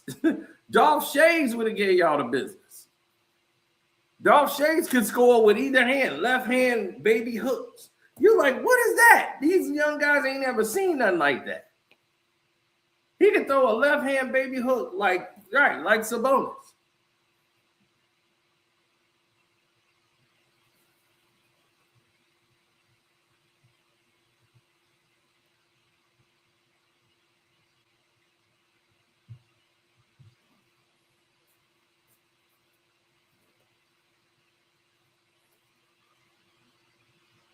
Right, Mahmoud Abdul-Rauf. Who can guard him? See, me being in Chicago, I watched every game Michael Jordan played. Every game he played for the Chicago Bulls, I saw them all. All of them. So I can tell you from the bottom of my heart, I know there was guys that Michael Jordan had problems with. He had problems with small guards. Jordan was a great defender, but Kobe was a better defender than Michael Jordan. Yeah. Kobe was a better defender than Michael Jordan.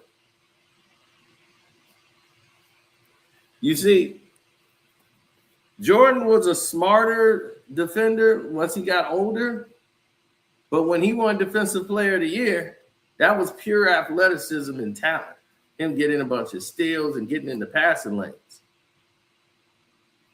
Michael Jordan on-ball defense wasn't that great. He reacts too much. You can get Michael to jump. You can get him to reach. It's just that once his stardom went up, Michael Jordan was one of the biggest arm choppers in the league. If you go up for a layup and Michael Jordan hit your arm, they don't call it. They just say, oh, Michael Jordan blocked the shot. And he grabbed the ball and be gone. And people in the league complaining about it. Michael Jordan is the biggest arm chopper in the NBA. But he's Air Jordan. So that's a steal, and Jordan gets the ball. So when you're a superstar, you carry that with you. Kwame always talked about the Michael Jordan layup when Jordan would slap his own wrist to try to get a three-point play. He did that all the time. He always practiced that. He'd do his layup. And I was like, oh, that's just the thing he does. You know, he always do that. I'm like, Mike always did that. Palm, slap his own wrist so the referee will hear it and think it's a foul.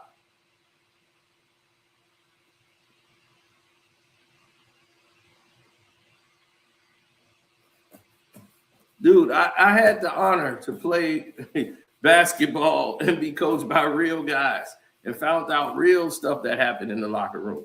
Craig, one day I'm going to get Craig up here so he can talk to you guys. We might do it on the Patreon, then we might bring it up here. Like that Mace video, y'all might see that much later down the road.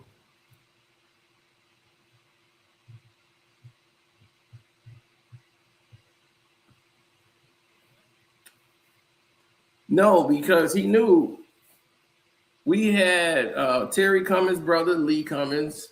We had Ernie, who looked like Wesley Snipes, and White Man Can't Jump. We had Andre, this dude named Dre. And all of these guys were so super talented basketball players. Dre was a talented scorer. shooter. Everybody else had their own abilities that they could do. Craig, we had a guy named Sudi, and he mostly played volleyball, old school guy with a Jerry curl fade. Sudi can throw 3-point hook shots from like half court, and they going in. Sudi! I mean, pure. Throwing them up, dropping them. Because he was brought up a whole different way.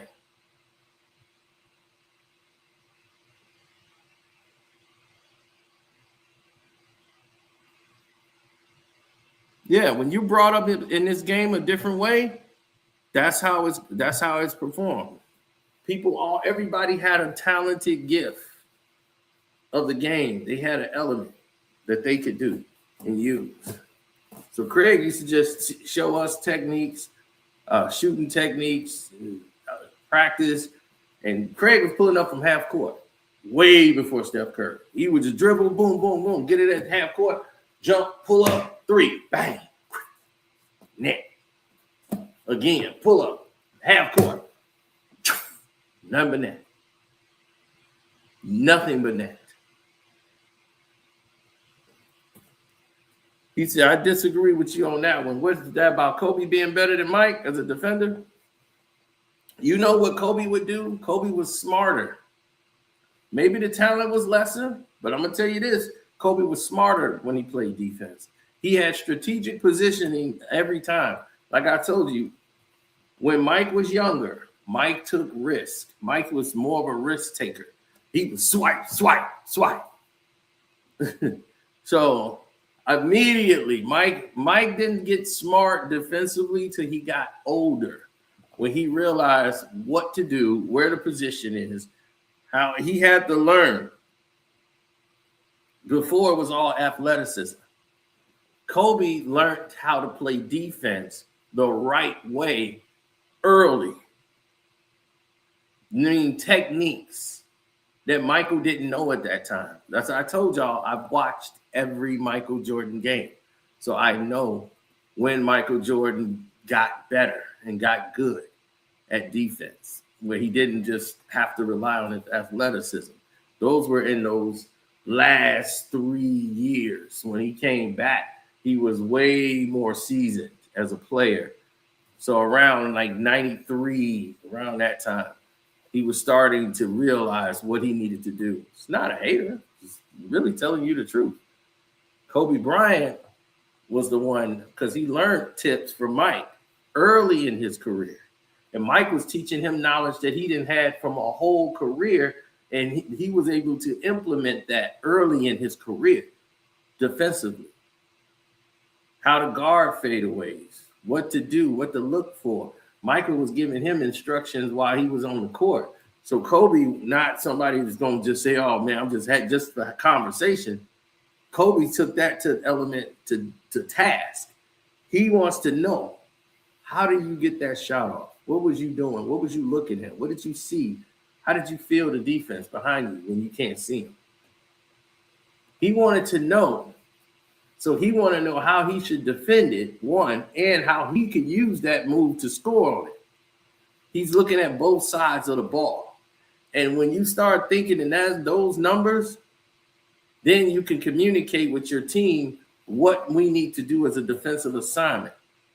So the ball, man communication, Kobe had a precision breakdown of the game of what should happen when the other teams do this.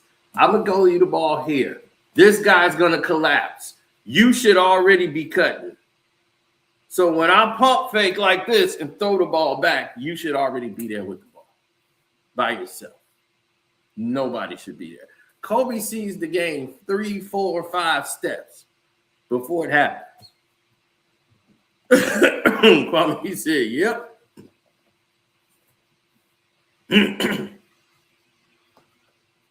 And this is why I try to get some of you younger guys who don't understand. Like, y'all just think Michael Jordan just came in and was Michael Jordan. He was great offensively, but he had to learn and evolve to be the Michael Jordan that you know today. Same thing with Kobe. He had to evolve to be the guy that you know today. There's an evolution. Nobody really comes in and just can do just everything, and there's no growth in their games. Everybody has to develop. And with LeBron, I never really saw that development. I saw a guy comfortable with doing something, and he never really needed to do anything else, and they just bent the rules around it. Where Michael elevated his game. Michael didn't have to fade away when he came in the league. That was the thing about Michael, force him to shoot jump shots. Keep him from dunking.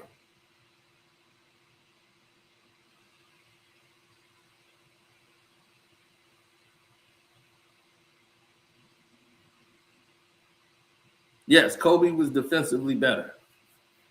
Kobe had to defend against more athletic guards and athletic bigs.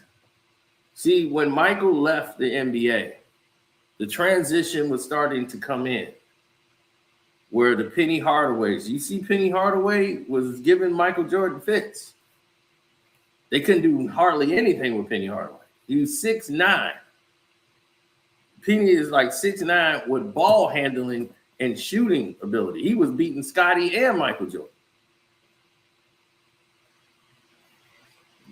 Michael Jordan loved Penny Hardaway. That's why when they asked me who was better, Scottie or Penny, I'm like, Penny, of course. It was like, that's not even a doubt. Michael Jordan never wore anybody else's shoes but Penny Hardaway in a playoff game. Never in his entire career. He wore Jordans every game except for one game. He wore a pair of Penny Hardaway shoes. That's how much, and he said when he left, Penny Hardaway gonna be the guy.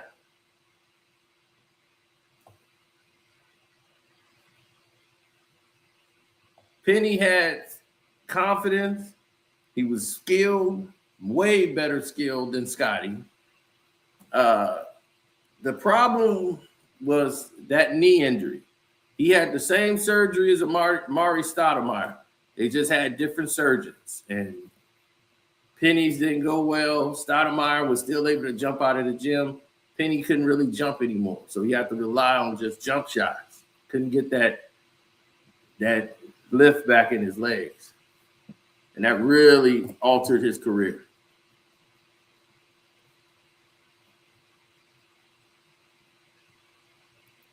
Penny had a move they couldn't really guard. That move was, man, it was freakish.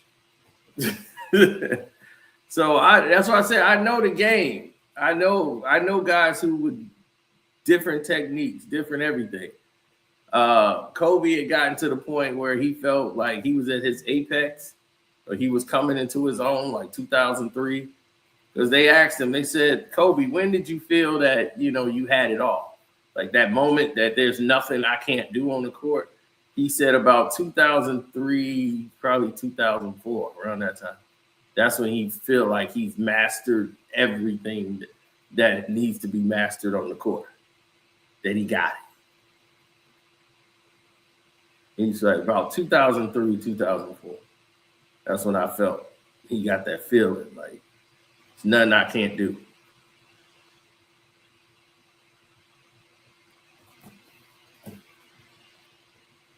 That's a serene feeling. When you on that court and you feel like I've got this mastered, this part, and that part, you've got supreme confidence. People think because you might be 7 feet 2, 300 pounds, that your confidence is that size. Your confidence might not be that size. You might have that confidence. Somebody can come take that confidence away from you. Just one little thing they say or do. That happened to Scottie Pippen all the time. Guys knew the scouting report on Scottie is he's mentally weak. You could take him out of the game. He don't like physical contact. He shy away from it. See, these are the things that they don't tell you. Michael Jordan took all that away from Scottie, so Scottie could be free to be him.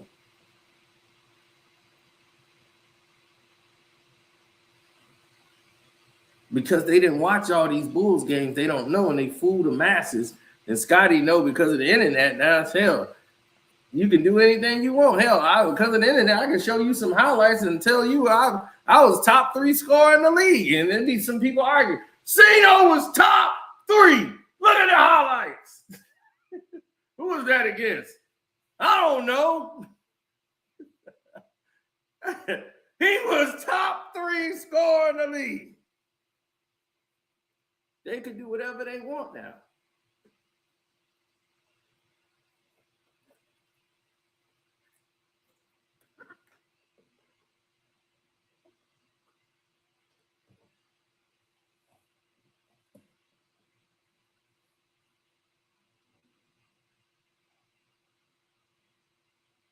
You never know what a person is going through. Because you see a person out on the floor, you think they're not injured, right? A guy could be playing with a torn meniscus. He could be playing with a partially torn meniscus in his knee. He probably can't even get enough lift, but they need him out there to put a body on somebody to get some rebounds because they need some bodies. They say, hey, man, we only going to play you like 15 minutes tonight. We just need to, have somebody out there on. Then we'll give you the next 2 days off, and you got 4 extra days. Torn meniscus might have you, a slightly torn meniscus might have you out home for a while. Now you playing on it. Now you flying on planes. Now you're checking in the hotels, carrying bags. You don't get to recover. The team trainer job ain't to get you to recover. It's to get you through the next game. That's their job. Take these pills. The pain gonna go away. You'll be all right. The reports ain't that bad.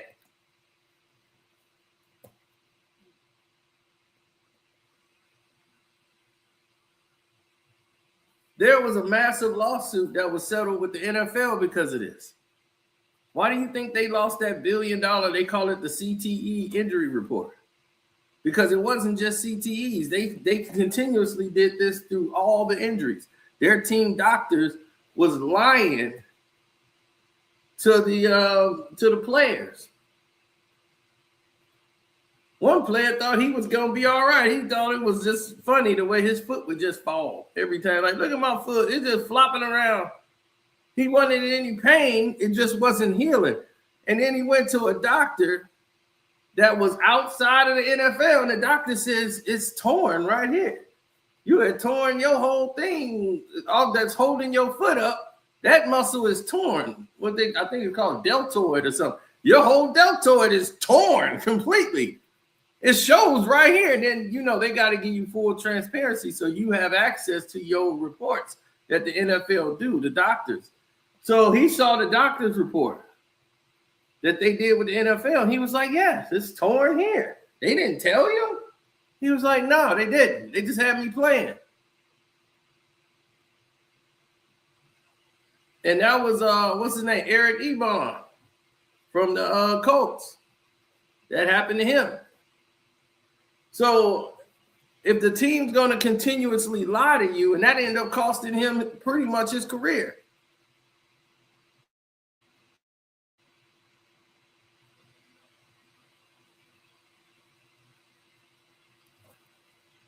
NBA, same thing. Look how they did Grant Hill. This is why Grant couldn't recover.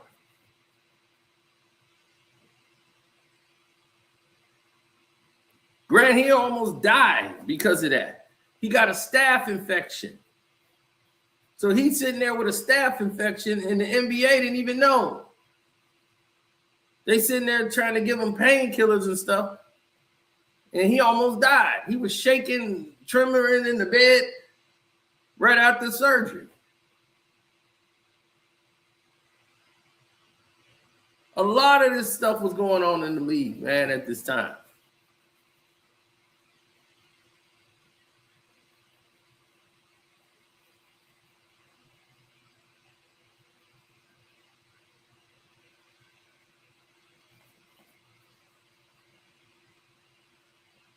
So the NBA had this, they started cleaning up the locker rooms then.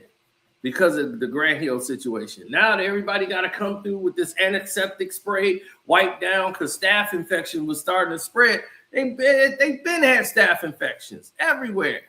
People were just misdiagnosed.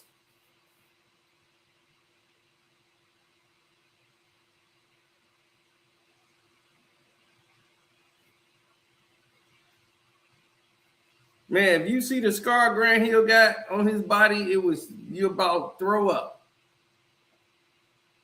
It go all the way up his leg to like almost to his chest. That scar is crazy.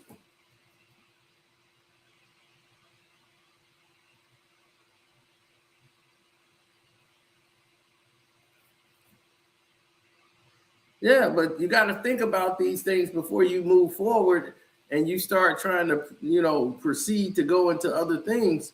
When you start talking about the game, you got to look at every aspect of the game.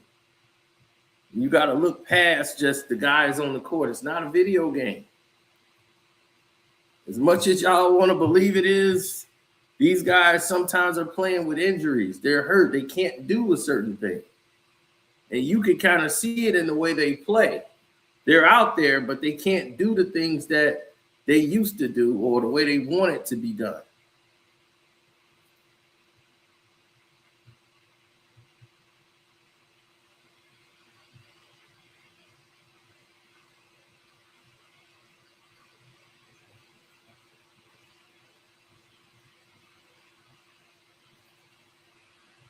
Dude, there's 450 jobs in the 450 jobs in the NBA.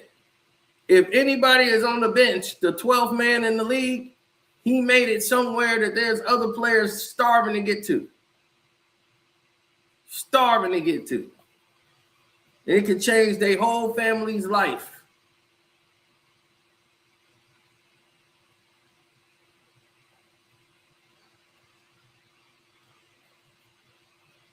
Give them respect for making the league.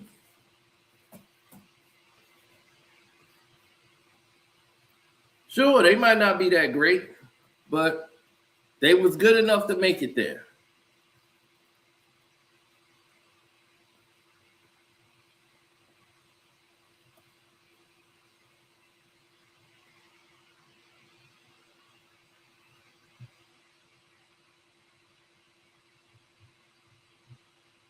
You know the turnover ratio for the NBA?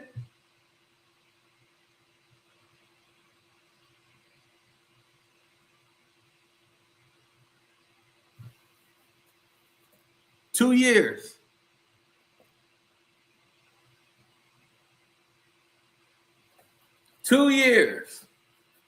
You know those people you just saw walk across that stage? Half of them will be gone in 2 years. 2 years. More than 50% of those players that walked across that stage will be gone.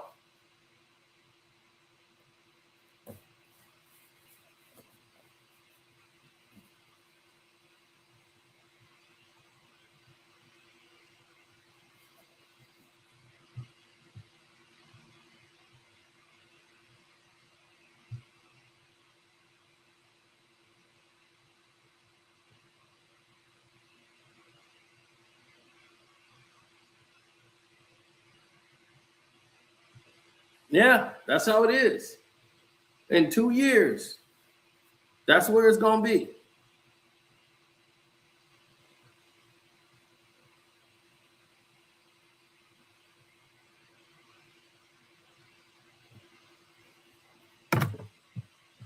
I hope that isn't true. So if anybody who plays longer than 10 years, it used to be 10 years, depends on what happens. You can get over 10 years, you get all your benefits full. Over 10 years played in the NBA. So like I told you before, not everybody is in the NBA thinking about, oh man, I got to win a championship. It's veterans that be on the team. It was funny because the young guys, like rookies, they would come in and be like, okay, yeah, we got a good team here. We can make a run. We can get to a chip. We can get to a playoff team. We can get to third seed. Like Like I looked at the schedule. Yeah, we should push past these dudes, man. They was like, man, young bucks, slow down. They do. They be laughing. The vets be laughing at these young kids with their ambitions. They do, because they was like, man, slow down. We in Washington. Slow down. This is Washington, boy. Slow down. They was like, no, we got a shot. Because we can do this. We can do that, man. Slow down.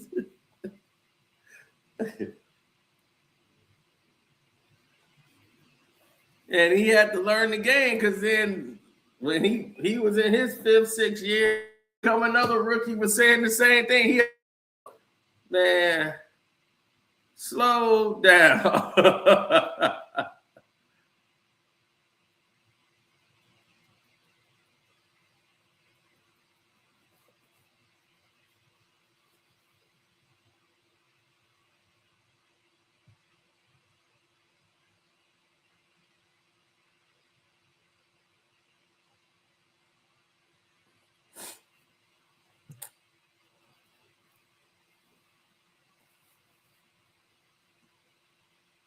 No, I don't see it going on.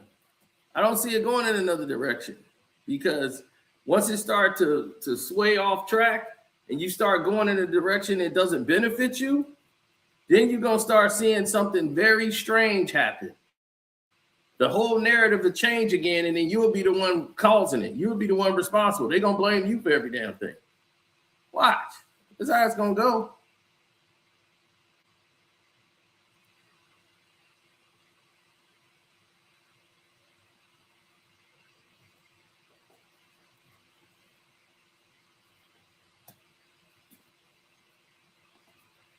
That's how a lot of them perform. So it's not a miracle that a lot of this stuff happens. You just got to understand that it's a sport, but it's also a business, and it's also a job.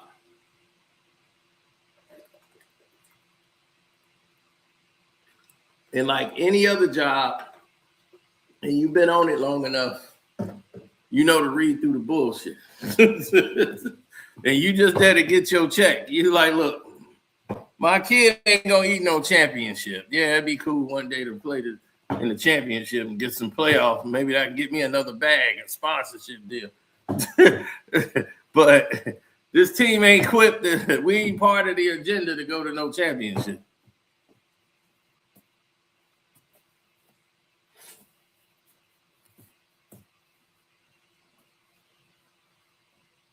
Yeah, organizations don't, everybody not thinking, all right, come on now, we can get to that chip. They're not, it's about 3-4 teams thinking like that. That they're thinking championship. That's not, no. OKC thinking like that. Spurs are thinking like that.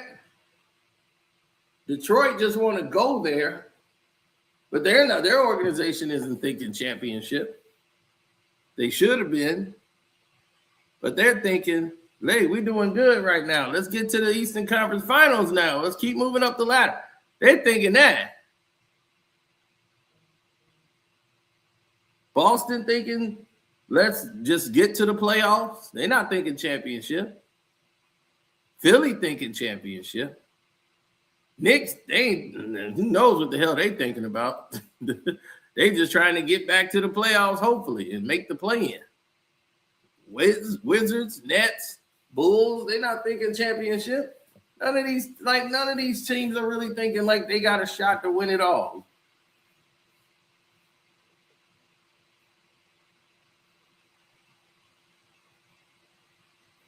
This season will be good. Yes, it should be, because I told you, this year, everybody was going to move around due to the second apron. Everybody's got to get to their safety net, because other teams is like, hey, this is it. Next year, you won't see a lot of this movement.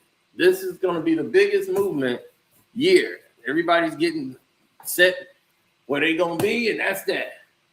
There'll be some movement next year, but it's not going to be like this year. And true to form, it was like one day and all the big moves was made. I was like, see? One day, it's July the 2nd. It's the 3rd now, but it was July the 2nd and all hell had broken loose.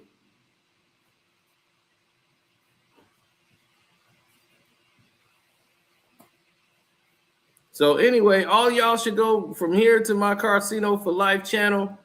Shouts out to Kwame Brown, Bus Life yet again, and Chucky Atkins. Definitely follow their channels. I am out. Once again, thanking you. And we'll be back soon.